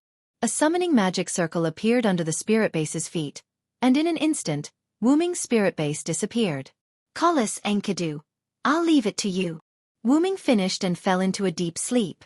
The moment Wu-ming fell into a deep sleep, the golden chains wrapped around Wu-ming's dragon claw rattled, and as if they were endless, they danced around the entire route, as if they were protecting Wu-ming, who was at the center of the platform. At the same time, the dragon horn on Wu-ming's head also glowed, as if it was using Wu-ming's authority to do something. Soon after, the entire route fell into darkness once more. Only the golden chains that covered the route and Wu-ming's dragon horn headdress shone, both of them fulfilling their duty to the fullest. In the northern fir forest, in an inconspicuous bush, a magic array suddenly appeared and glowed brightly. The light of the magic circle disappeared, and the magic circle lost its form, but a figure appeared in the bush. How did I end up here? Wuming walked out of the bush, took off the grass and other things on his body, and used magic to transform into a set of Uruk clothes. Wuming began to complain. By the way, this should be Gorgon's territory, right? How did I end up here?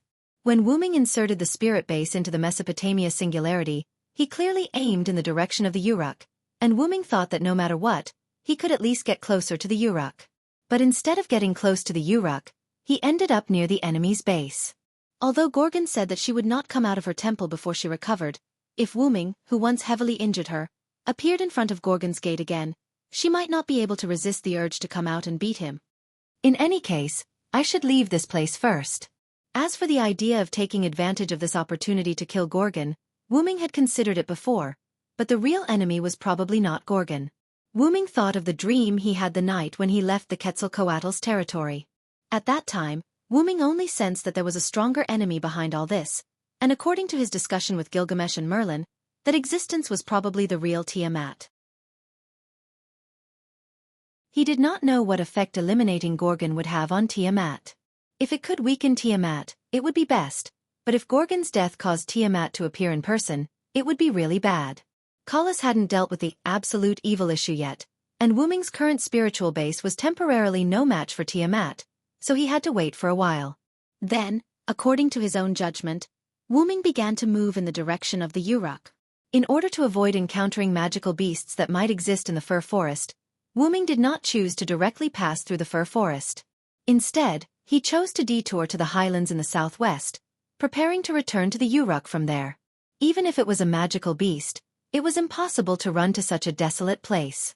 That was why Wuming chose this place.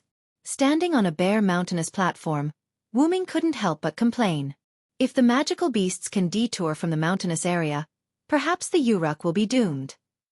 But that was impossible. Gorgon alone couldn't produce a large number of magical beasts with the ability to fly or travel in the highlands. Besides, if it could, perhaps Gorgon would have done so long ago and there would be no need for it to fight to the death with the humans on the magical beasts' front. Could it be that Gorgon was waiting for something?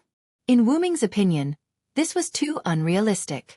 And as a non-human servant, Wuming naturally heard it clearly. Snore! As the growl got closer, Wuming scanned his surroundings. Wuming was standing on a small platform, but even if it was a platform, it was still a highland. Therefore, if there were creatures walking from a low place to a high place, Wuming wouldn't be able to see those creatures with his eyes because of the wide platform. And if those creatures spread to surround them, not to mention ordinary people, even the slightly weaker servants could only wait for death. That's right, Wuming was surrounded. Wuming's mental power clearly transmitted the images of the creatures that were constantly spreading to Wuming's mind. They were some red-haired magical beasts that were more than 2 meters tall and looked like hyenas. Ulidim eh? Silent's eyes shone with a bright light. The last time he came to this singularity, Wuming saw a magical beast called Ulidim produced by Gorgon, but they seemed to be a lot bigger than the last time I saw them. As mentioned before, these Ulidim were more than 2 meters tall. Roughly speaking, they were more than 2.5 meters tall, close to 3 meters tall. The Ulidim that Wuming saw last time weren't that big. At most, they were more than 2 meters tall. As a result, these Ulidim that appeared in front of Wuming were close to 3 meters tall. I'm afraid that Gorgon is really focused on healing his injuries. Otherwise, how could there be so many Ulidim? At present, only Gorgon didn't go out to heal his injuries and focused on producing enhanced magical beasts could explain why these Ulidim were so big. Are they treating me as prey? Wuming couldn't help but scratch his head. They should be able to realize that Wuming wasn't a human, or they couldn't see the difference in strength between the two sides. It was fine if they couldn't feel the difference in strength, but Wuming was emitting a very dangerous aura at the moment. Magical beasts were also beasts, and their perception of danger wasn't as slow as humans. But even if they felt Wuming's powerful aura, the Ulidim were still quite bold and bravely surrounded Wuming. It seems that there is a leader behind the command. It was precisely because of the existence of a leader that these Ulidim didn't retreat because of Wuming's aura. After all, hyenas relied on numbers to compete with leopards and lions for food.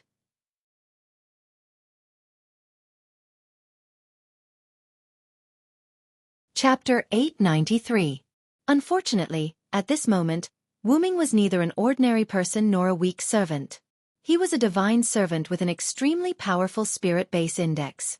It could only be said that the leader of Ulidum had found the wrong prey. Wuming would treat them as prey instead. While Wuming was thinking, all the Ulidum climbed up the platform and completely surrounded Wuming. However, these Ulidum did not launch an attack. They just surrounded Wuming as if waiting for something.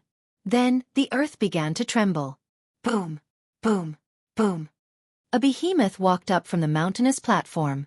It was a red-haired, golden-haired kobold with a rag around its waist. Because it walked upright, it was much taller than the other Ulidum, and its body was full of muscles. Compared to Wuming, it was like a small giant. Its head was the same as the head of the Ulidum, but this kobold's eyes were blood red. There were no whites or eyeballs. They were completely blood red, just like a berserker who had gone berserk from all the killing. The key point was that this kobold exuded a much stronger aura than the other Ulidum. It seemed that this kobold was the leader of these Ulidum. Roar! The kobold roared at Wuming as if it was saying something, but ordinary people could not understand the language of the demonic beasts. However, Wuming unexpectedly understood. The kobold's general idea was more or less like this. I am Ulidum, one of the 11 sons of Tiamat. I am also a son of the mother goddess. Why do you betray the mother goddess, Lachum? This made Wuming confused. How did he become Lachum? Although Wuming did not know why the kobold called him Lachum, he understood one thing. The kobold walking upright in front of him was different from other mass-produced demonic beasts. It was probably the real Ulidum of the 11 sons of Tiamat. The original Ulidum alone was far more intimidating than the mass-produced Ulidum. If this Ulidum was converted into a servant, it was probably a god-level servant, and a very strong one. There were also levels in the god level. Take Absolute Evil's avatar for example. Absolute Evil's two-headed dragon avatar was mostly a 5-digit number, which was a god-level disaster. But first of all, anything above 5 digits was a god level. And if the Ulidum in front of Wuming was a god-level servant, it was at least a top-level god-level servant. Legend has it that the god Kingu led the 11 sons of Tiamat to fight against the Sumer gods. Although the result was a defeat, the fact that the 11 sons of Tiamat could fight against the Sumer gods was enough to show the strength of the 11 sons of Tiamat.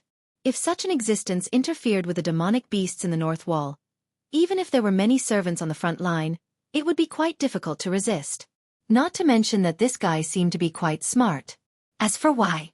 Just based on Wu Ming's encounter with Ulidum in this mountainous region. Wu Ming wanted to bypass the demonic beasts in the North Wall through the southwest mountains and return to Uruk. And these Ulidum happened to ambush Wu Ming. Obviously, these Ulidum came here in advance. In that case, could Wu Ming think that these Ulidum were also preparing to bypass the demonic beasts and attack the Uruk? If it was really an irrational demonic beast, it wouldn't choose to go through the mountains. Only in the presence of this Ulidum leader would these Ulidum follow the leader into the mountains. Perhaps it accidentally found Wu Ming coming out of the fir forest, so the kobold Ulidum chose to ambush him. I don't care what Lachum you are. You just want to hunt me. After Wu Ming finished speaking, the kobold Ulidum showed a human-like smile, as if admitting that Wu Ming was right. What a coincidence. I also want to hunt you, Honorable the 11 Sons. Wu Ming said. The distorted golden 7-headed snake staff emerged from the ripples beside him and fell into Wu Ming's palm. Wu Ming's spirit base was Rider, but that didn't stop Wu Ming from acting as a caster. Roar! The original Ulidum roared. Along with Ulidum's roar, the other mass-produced Ulidum rushed toward Wu Ming.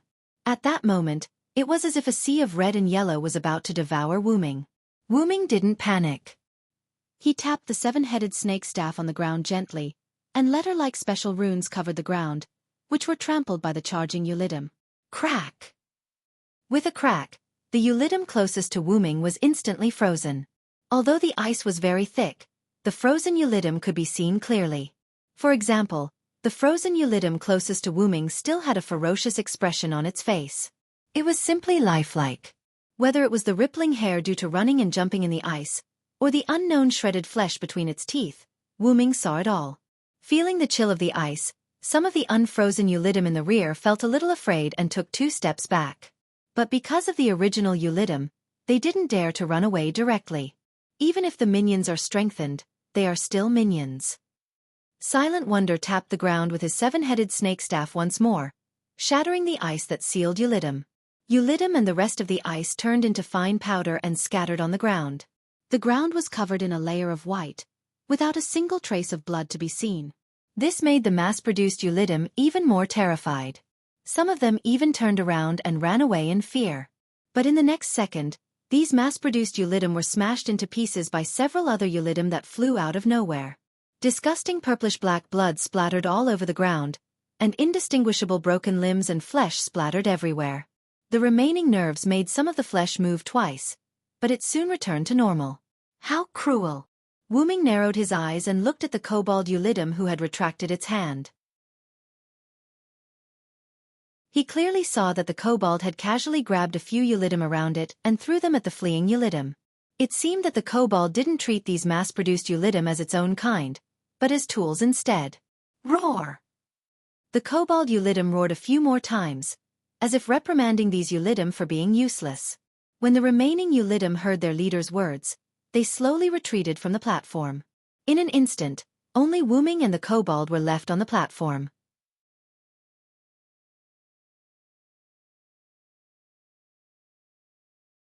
Chapter 894. Does this mean you want to duel me? Wuming saw through Ulidim's intentions. It wasn't hard to understand. After all, even if the mass-produced Ulidim rushed forward, it would be useless. As expected of the 11 sons of Tiamat. This guy isn't simple. He has some brains. Wuming thought to himself. Moreover, since he still chose to duel Wuming after seeing Wuming's methods, it meant that he was confident in his own strength. Moreover, he didn't show any mercy when dealing with the mass-produced Ulidim that were scared out of their wits. He didn't even treat the mass-produced Ulidim as his own kind and directly captured them as weapons to kill the few mass-produced Ulidim that tried to escape. In addition, this prototype Ulidim brought the mass-produced Ulidim to the southwest mountains. It was very likely that he wanted to bypass the front line of the demonic beasts and go to the Uruk. Such a smart, powerful, and resourceful demonic beast. If this guy was allowed to return to the fir forest, who knew how much damage it would cause to the demonic beast's front line? I can't let him go. This was Wuming's thought at the moment. Coincidentally, Ulidim also had the same thought at the moment. From the beginning, Ulidim commanded the mass-produced Ulidim to ambush and hunt. In fact, he was preparing to devour the traitor of the 11 sons of Tiamat. The cunning kobold Ulidim clearly knew that his compatriot Lachamu, Wuming, had betrayed the mother goddess. Hunting Lachamu would not only help the mother goddess get rid of a scourge, but it would also strengthen itself by devouring its own kind. Why not? I can't let him go. This was also Ulidim's thought at the moment. A servant and a demonic beast looked at each other. A battle was about to break out. Roar! Ulidim roared. He didn't use any weapons and rushed at Wuming bare-handed. It seemed that he was very confident in his physical strength. Wuming, on the other hand, used the Yggdrasil spell on the staff of Anziurgong to test Ulidim. Fire, ice, holy light, darkness, lightning, and even poison. All sorts of magical attacks were unleashed by the staff of Anziurgong, but none of them had any effect on Ulidim. However, no matter what, these spells should have been able to hinder Ulidim for a moment or two. In the end, Ulidim didn't seem to be hindered at all. In the blink of an eye, it had reached Wuming's side and used its sharp claws to viciously swipe at Wuming. Although Tiamat and the 11 beasts were all defeated and killed by Sumer, this didn't mean that the 11 beasts were weak. On the contrary, they were very strong. The 11 sons that Tiamat gave birth to did not possess the authority of a god because they were demonic beasts. They were only born as demonic beasts that far surpassed the Sumer gods in terms of physical strength. They perfectly matched the strength of the demonic beasts born by the gods of creation. The magic of the staff of Anziurgong had no effect on Ulidim, one of the 11 demonic beasts that could fight against the gods. Wuming, who had guessed this result, used the substitute magic of the staff of Anziurgong to block Ulidim's claw attack. Then, Wuming put the staff of Anziurgong aside and let it float beside him. Then, he unhurriedly took out an ancient book from the golden ripples and opened it. It was the nameless spellbook that Wuming hadn't used for a long time. The nameless spellbook recorded all the magic related to Yggdrasil. Logically speaking, it should not have any offensive capabilities. The only reason the Shuayu Mansion's temple could use the power of the nameless spellbook to release magic was because the Shuayu Mansion was a silent temple. Therefore, he had a deep understanding of the useless Wu Ming of the nameless spellbook. As early as the root, Wu Ming had already transformed the nameless spellbook into a spellbook that could release the magic recorded in the book. If this was put in the lunar world, it would be the original spellbook of the original spellbook. In short, it was a super dangerous original spellbook. Since Wu Ming wanted to make a cameo appearance as caster, then he would definitely make a good cameo appearance. For example, he would use this spellbook. At the moment when Wu Ming took out the spellbook, Yulidum, who felt a sense of crisis, quickly retreated and took the initiative to open a distance from Wu Ming. As a magical beast, its beast instinct told it that if it rushed up, it was likely to be injured. It turned out that Yulidum's feeling was not wrong. A wind blade appeared around Wu Ming. It was a penetrating magic that could not be defended against, and its level was naturally the 10th order. Even if Yulidum's physical fitness was high, it would still be afraid when it encountered penetrating damage. "You're quite alert." Wu Ming smiled. Indeed, if Yulidum rushed up just now, it would indeed be injured, or even lose an arm or a leg, so Yulidum and Wu Ming opened a distance. However, Silent Cry's initial goal wasn't to cast a penetrative Tier 10 spell, but rather a supreme spell. The penetrative Tier 10 spell was just a side dish that came along with it. At the moment when Wu Ming took out the nameless spellbook, he activated the plural supreme magic recorded in the nameless spellbook and entered the pre-roll. The supreme magic of Yggdrasil was a special skill with a very long pre-roll time. Generally, it was either an ambush in advance or using a Krypton item that could shorten the pre-roll time to achieve the effect of instant activation. The supreme magic recorded in the nameless spellbook was not immune to this drawback, and it also had a very long pre-roll time. But coincidentally, Wu Ming happened to have a Krypton item that could shorten the pre-roll time to instant activation.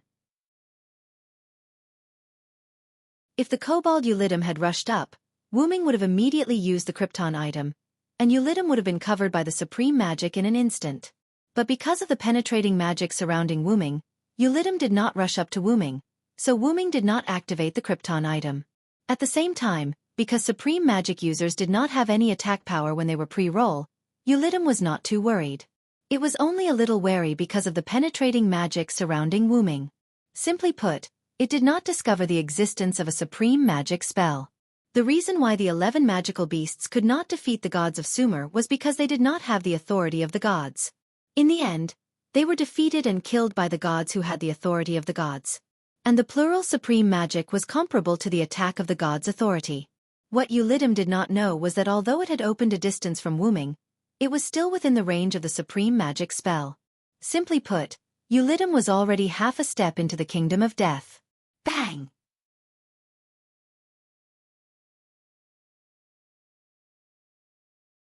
Chapter 895. Wu Ming suddenly crushed the hourglass-like crystal in his hand. In an instant, extreme energy covered the surroundings with Wu Ming as the center. Sensing the danger, Yulidum's heart trembled. The other mass-produced Yulidum also fled in all directions, but it was all in vain. The white light of destruction covered them all in an instant. With Wu Ming as the center, a thick pillar of light appeared in the entire southwest mountain region. The pillar shot straight into the sky. The entire Mesopotamia shook as if there was a major earthquake. Even the Abif mountain in the northwest was shaken. Although they were demonic beasts, they were still children raised by Mother Earth. At this moment, the earth was angry. Although the demonic beasts that were attacking the north wall didn't panic to the point of running away, they subconsciously stopped their current actions due to the earthquake and stood rooted to the ground. Leonidas I, who was commanding the soldiers, was also shocked by the earthquake. However, he quickly realized that the earthquake wouldn't affect the north wall much. Now! Therefore, Leonidas I took the opportunity to command the soldiers to deal a heavy blow to the demonic beasts that were rooted to the ground due to their instincts. But then, the demonic beasts seemed to have been commanded and retreated one after another. Leonidas and the soldiers weren't surprised. They didn't chase after the demonic beasts. Instead, they cleaned up the battlefield. Rescuing the wounded, retrieving the corpses of the soldiers, cleaning up the wreckage of the demonic beasts, there were still many things to do. What happened over there? After that, Leonidas I looked in the direction of the pillar of light that was still continuing. Leonidas I shook his head silently. As the front line, All he needed to do was to defend. Anyway, King Gilgamesh in the Uruk must have seen it. There was no need for him to worry. Although the pterosaur acted as a carrier pigeon, it's still not as good as the wind demon. Leonidas, I muttered to himself. He turned around and joined the ranks of cleaning up the battlefield. Leonidas, I was right. The giant pillar of light covered such a wide area and was so powerful that the entire Mesopotamia could see it, not to mention the Uruk. The Uruk people all knelt on the ground. They all thought that God had appeared, and they all prayed devoutly.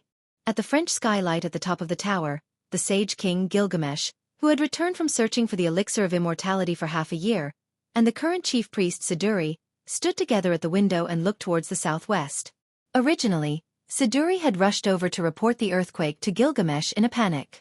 However, under the influence of Gilgamesh's calm aura, Siduri had also become calm. When the earthquake gradually subsided and the pillar of light slowly faded, Gilgamesh finally spoke. Hyunryong's return has already caused such a huge impact. How ostentatious. Upon hearing this, Siduri's face lit up with joy. King Gilgamesh.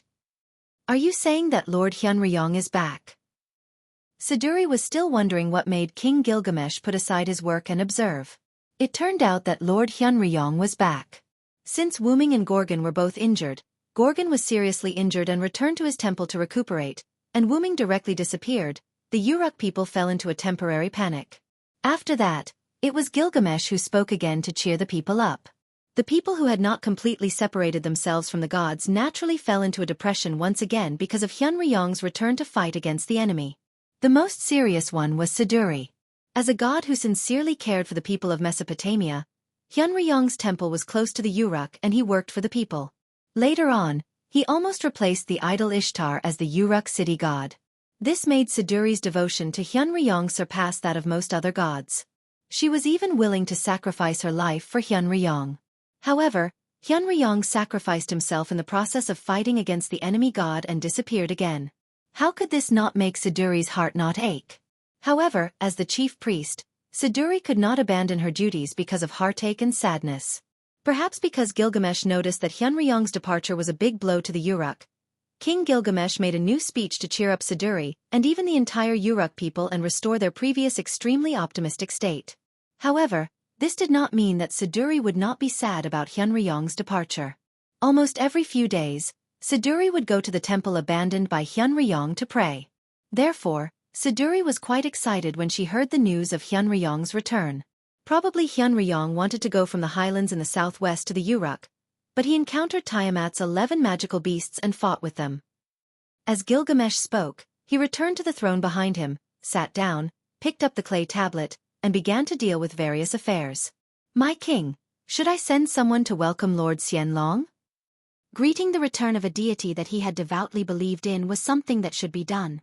Not only that, since Wuming could fight with the enemy in the southwest, it must mean that there were enemies there. Since there were enemies, it was hard to guarantee that there would be reinforcements. In the current situation, if more than half of the 11 sons of Tiamat besieged Hyunryong, there would definitely be an accident. A lot of things had happened in the past 6 months. After Gorgon was seriously injured by Wuming's self-destruction, he had been holed up in his temple in the fir forest all day long. Because of the battle between Hyunryong and Gorgon, the magical beasts produced by Gorgon were basically affected, causing a lot of casualties. The North Wall was not attacked for a long time. However, on a certain day 3 months later, a large number of magical beasts flocked to the North Wall, and there were 11 magical beast commanders with strength comparable to gods. They called themselves the 11 Sons of Tiamat, and the existence that looked like Enkidu was one of them. If King Gilgamesh did not summon many servants to assassinate the 11 commanders at the cost of sacrificing themselves to buy time for the North Wall, perhaps the North Wall would have been breached by now. Even if Gorgon himself came in person, he would definitely choose to retreat after receiving that attack. Don't worry about Hyunryong, Gilgamesh said while constantly changing the clay tablet in his hand. One by one, he quickly corrected the instructions on the clay tablet. Gilgamesh saw the attack just now. That kind of attack was like the combination of multiple military noble phantoms. Even Gorgon would certainly be injured, let alone the magical beasts. But Siduri still wanted to say something, but at this time, Gilgamesh put down the clay tablet in his hand and looked up as if he could not stand Siduri anymore. Which servants are there in the south now?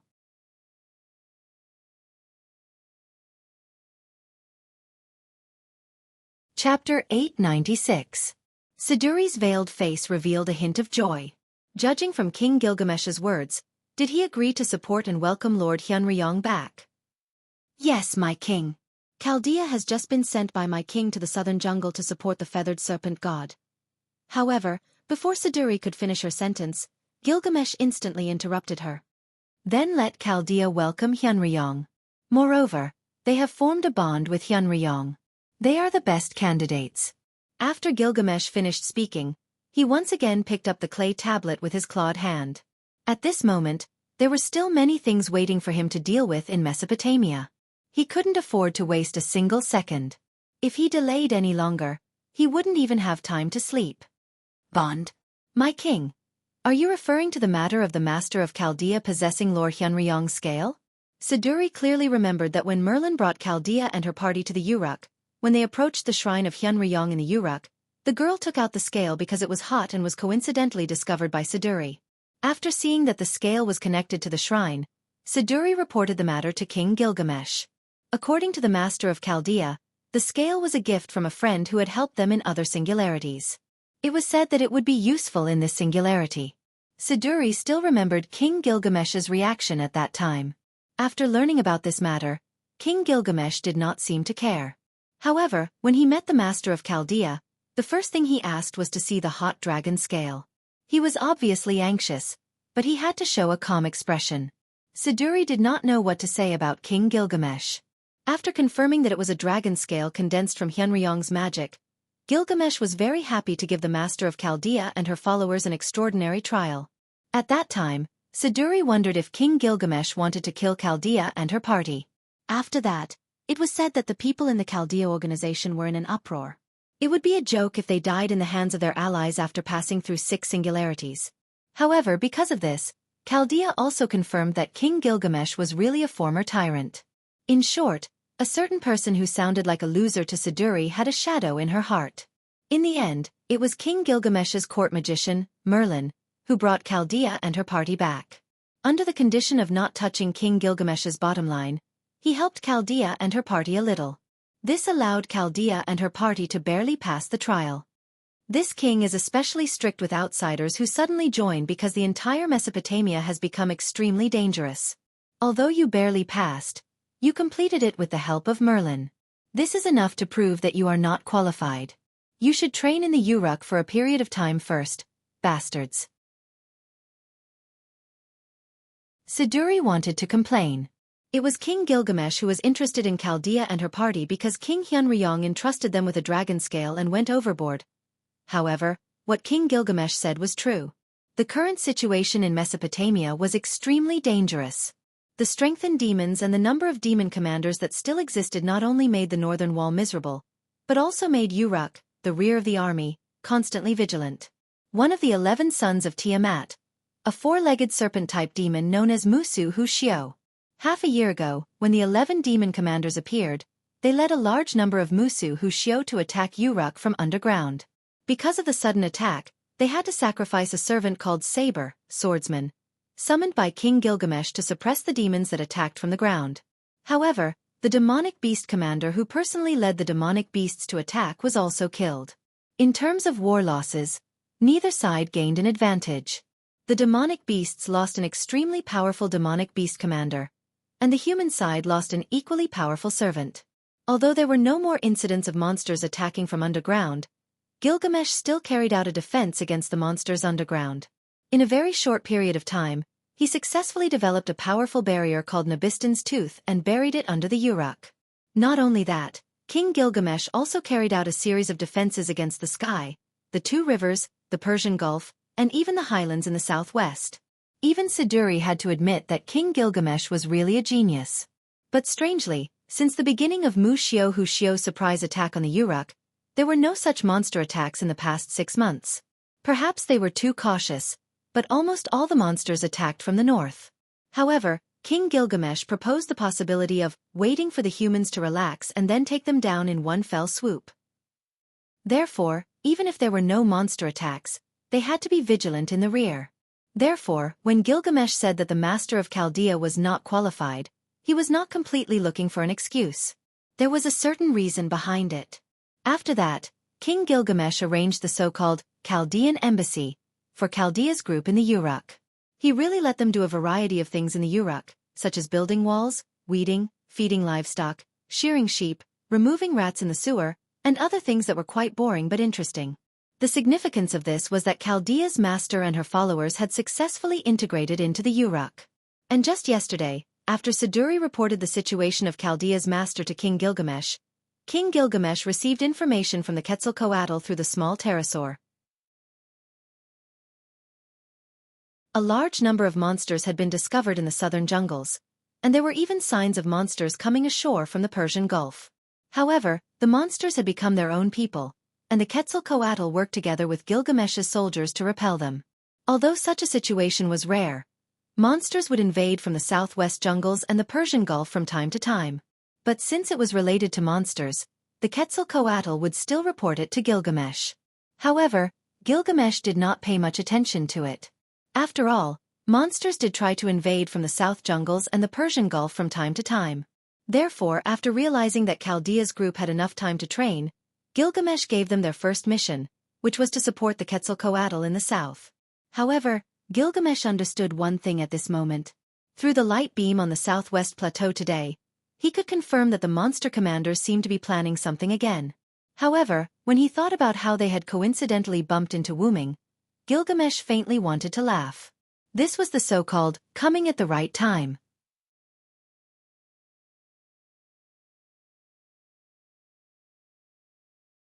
Chapter 897. Didn't Merlin and the servant he brought back also go with Chaldea's people? Use the small pterosaur provided by the Quetzalcoatl to convey the news to Merlin, and let him tell the Chaldea's people that after meeting with Hyunryong, they must listen to Hyunryong's instructions just like this king. Although the Uruk also had carrier pigeons, ever since the Quetzalcoatl turned against them, the Uruk began to use the small communication pterosaur provided by the Quetzalcoatl. It had to be said that this small pterosaur was better than the carrier pigeons in all aspects. That's all. We'll talk about other things when Hyunryong returns to the Uruk. After Gilgamesh finished speaking, he stopped talking and focused on dealing with various matters on the clay tablet. Yes, King, I'll do it right away. Siduri responded and left the throne room. Southern jungle. The hot and humid environment made the group of people who came from the Uruk to support them suffer. Especially Gudatsi, the people accompanying her were either servants or subservants. Only Gudatsi was a pure human. Moreover, the magic concentration in Kanzaki was much higher than in the sixth singularity.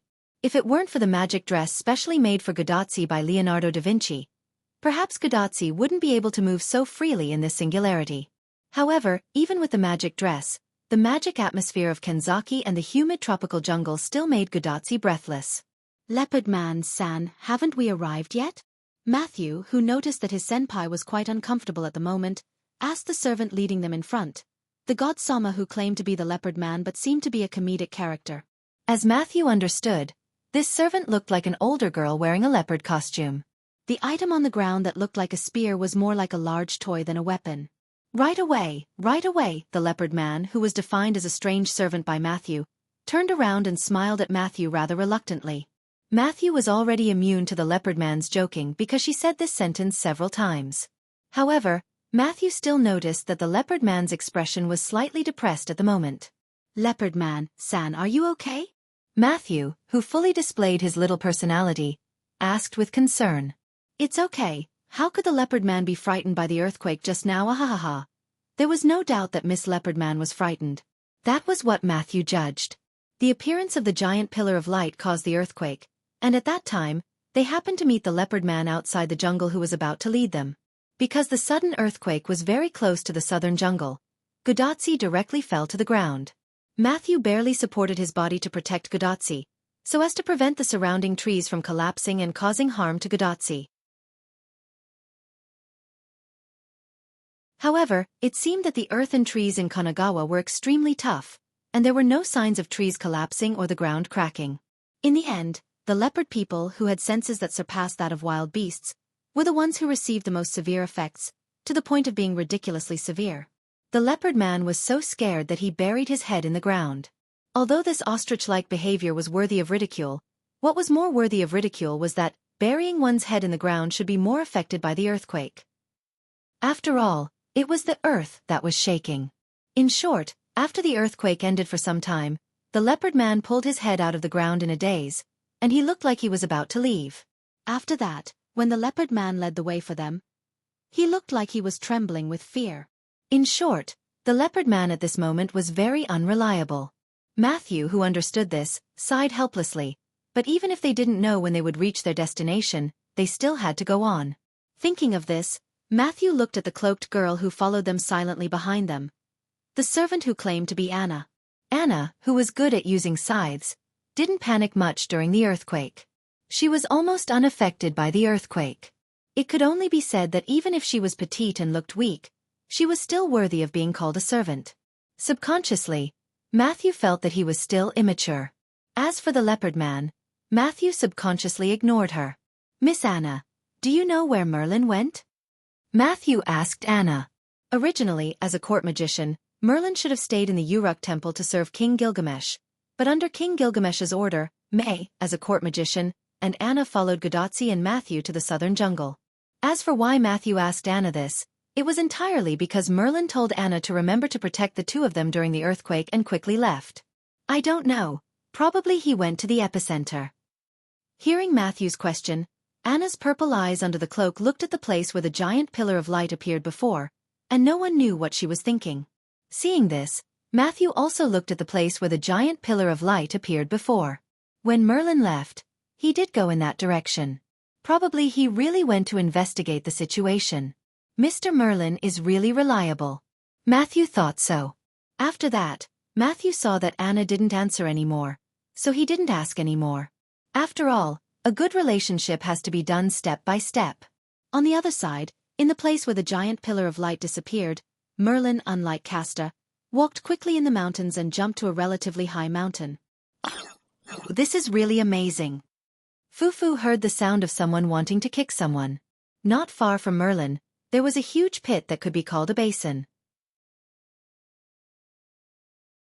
This huge pit was the trace of the giant pillar of light. Around the huge pit and even in the center, there was a thick black smoke, but the black smoke was dissipating quickly. If you don't look closely, you won't see it at all. As expected of a Villo, it seems that those magical beasts should have been killed by you. Merlin didn't know who he was talking to, but his tone of praise was a little funny. "You mean the kobold." Wu Ming's figure slowly came out of the smoke. Although he came out of the smoke, Wu Ming's clothes didn't have the slightest trace of contamination. Merlin judged that Wu Ming probably wrapped himself with magic to avoid being contaminated by the smoke. But this guy is really strong, worthy of being one of the 11 sons of Tiamat. Merlin, who was looking in the direction of Wu Ming, slightly widened his eyes.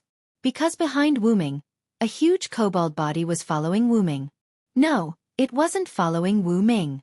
Instead, it was being dragged by Wu Ming with one hand.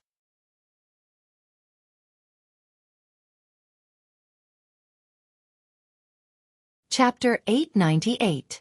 Wu Ming dragged the blackened world of Warcraft Eulidium with one hand. When he walked out of the smoke, Wu Ming threw Eulidium heavily. Thump! There was a loud noise, and dust flew everywhere. With Wu Ming's strength and Eulidium's body weight, a huge crater was created on the ground. As expected of our British silver dragon, Vero. Speaking of which, is he dead? Merlin jumped down from the high ground and walked unhurriedly to the large piece of mixed black flesh. Although I think it should be dead after taking that hit, it's a pity. Wu Ming shook his head. This guy was still alive. It could only be said that it was worthy of being the original demon born from Tiamat. Its body was so strong that it was able to survive such an attack. Wu Ming's attack just now was multiple super-level magic, and this guy was still alive. Even if it was a servant, it would not survive such an attack, unless it had a special skill or a special noble artifact. But those mass-produced Eulidium should be dead. If multiple super-level magic couldn't even kill a mass-produced Eulidium, then it would be too cheap. It's not hard to understand why this guy is still alive. This is the so-called prototype. According to King Gilgamesh and my judgment, they are indeed Tiamat's the 11 sons. Merlin poked Eulidium with his staff and told Wu Ming his information. "I've fought with it before, so I'm pretty sure of this." Then, Wu Ming walked to Eulidium's head and created a weapon with a high-grade item. He was ready to pierce Eulidium's brain through its eyes and kill it completely. "Why did you abandon your mission and come to me?" The reason Merlin appeared in this place must be because he had a mission. Otherwise, why would a court magician like him come to this border? While Wu Ming was talking, Eulidium's body shook a little. It was the desire to live. Wait. If it's not dead, don't kill it." Merlin grabbed Wu Ming's hand and quickly stopped Wu Ming's action, saving Eulidium, one of the 11 sons of Tiamat. Eulidium, who was still conscious, heaved a sigh of relief. Thanks to the Mother Goddess, Eulidium could breathe more air between heaven and earth. It felt like he was in the embrace of the Mother Goddess. It's Tiamat's son, and it's an existence that can be communicated with. It's a pity to kill it. In other words, Merlin wanted to take Eulidium as a prisoner to obtain information? Let me say this first. I don't think you can get any useful information. Wu Ming knew what Merlin wanted to do.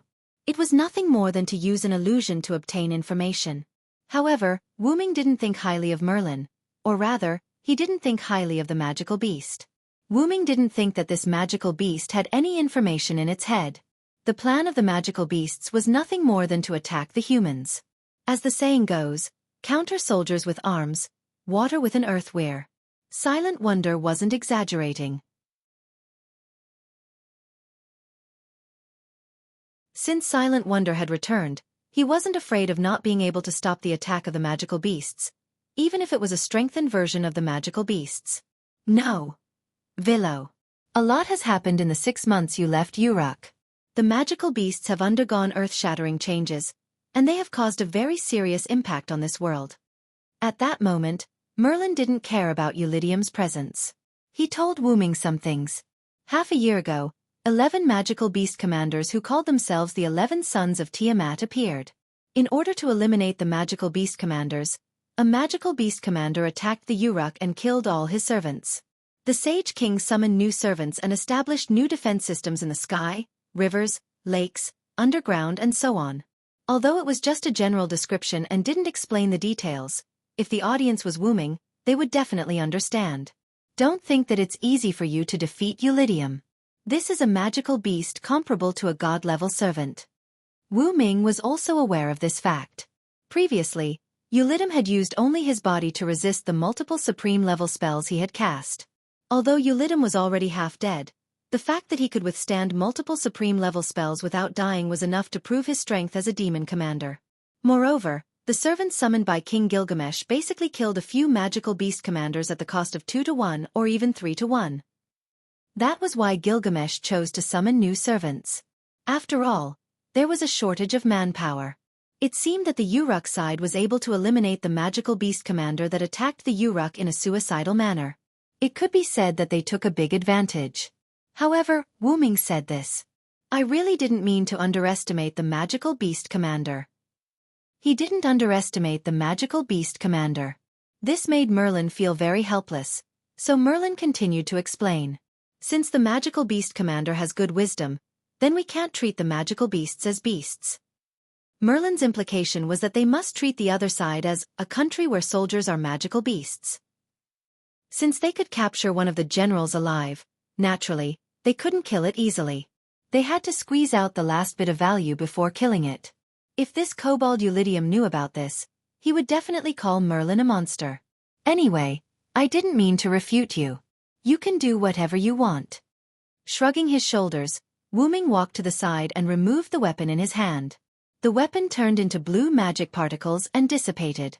Yes, you've helped me a lot. Merlin nodded with a smile, then walked to the front of Eulidium, who had lost the ability to resist. Then, he gently tapped Eulidium's head with his staff. All right, Eulidium of Warcraft, relax. I'll be gentle.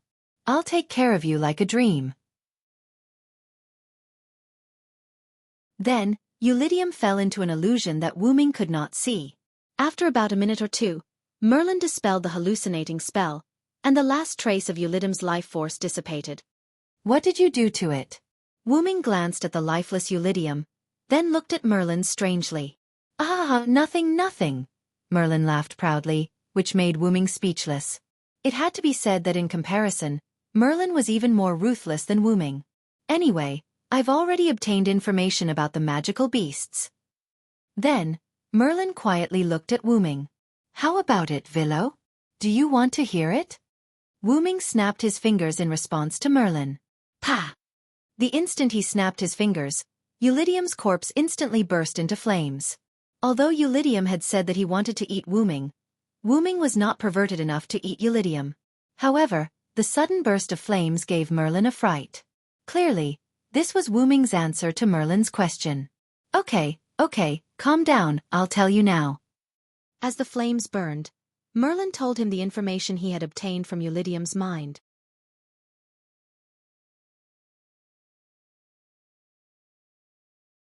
Chapter 899. The magical beasts are preparing to attack the north wall and destroy it in one fell swoop. Is that so? Wuming replied to Merlin unhappily. After all, this didn't seem to be any important information. Not only that, the magical beasts are also preparing to launch a fierce feint attack on humans from the mountains in the northeast, the Persian Gulf in the southeast, and the highlands in the southwest. Depending on the conditions, they will turn the feint attack into their main force. If that's the case, we will be in danger. The strengthened magical beasts posed a great threat to humans. If 2 or 3 people could barely deal with an ordinary magical beast in the past, now it would take nearly 10 people to deal with an ordinary magical beast. Moreover, if it weren't for King Gilgamesh calmly issuing new defense regulations and strengthening the defenses of the North Wall and even other areas, the Uruk wouldn't have been able to hold on for more than half a year. But even so, the North Wall could only barely hold on. It wouldn't be surprising if it was broken through at any time. And if the number of magical beasts was large enough to besiege the Uruk from all directions, the humans in Mesopotamia would be completely finished. Merlin told Wuming about this analysis and also some details about the magical beasts, reminding Wuming not to underestimate them. I see, it's already that serious. At this moment, Wuming had a thorough understanding of the current situation. Wuming even wondered if Getia had made some changes to the last singularity.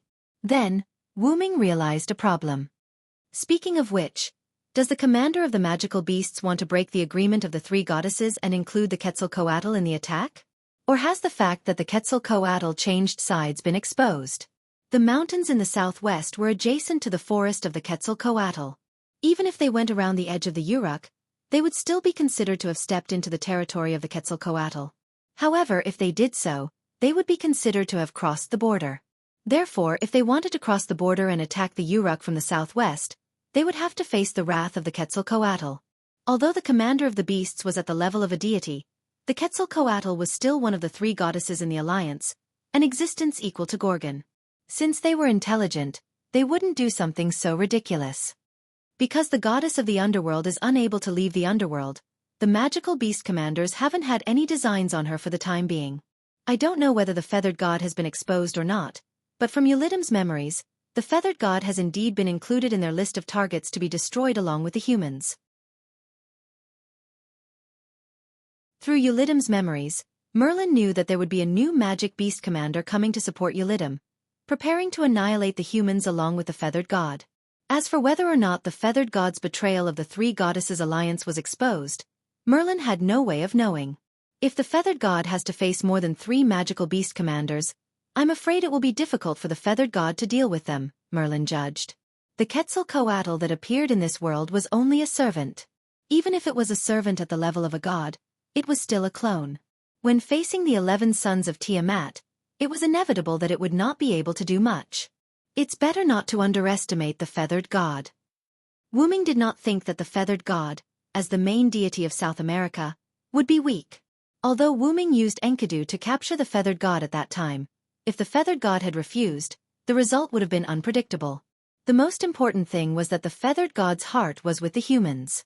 Wuming only told the feathered god the fact that there is still hope for the humans, so the feathered god finally chose to compromise. King Gilgamesh also has great expectations for the feathered god. After the feathered god defected to our side, Gilgamesh let the feathered god expand the scope of the jungle, including the entire south and southwest into the feathered god's jungle. This is to guard against the magical beasts that try to bypass the north wall from the southwest plateau. Letting the feathered god guard the southwest was part of Gilgamesh's defense plan.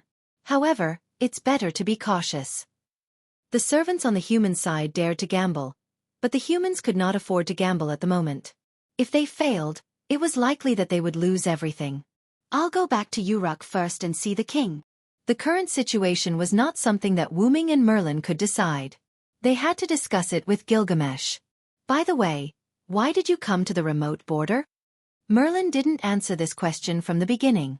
If it wasn't for the fact that Wuming was going to Uruk to find Gilgamesh, he almost forgot to ask Merlin the purpose of coming here. Actually, I accompanied the people of Chaldea to support the feathered god. When Merlin said that, Wuming's eyes lit up. Sure enough, Tachika and the others have arrived. They just arrived in Uruk not long ago. After being trained by King Gilgamesh, they began to carry out the king's first order. And that order was to support the jungle in the south. Sure enough, the speed of time passing is not the same. Wuming said to himself for a while. The speed of time passing was not the same, Wuming already knew that, so Wuming didn't make a fuss about it. If that's the case, then I won't go to Uruk for now. No matter what, he had to meet Gadotsi and the others first.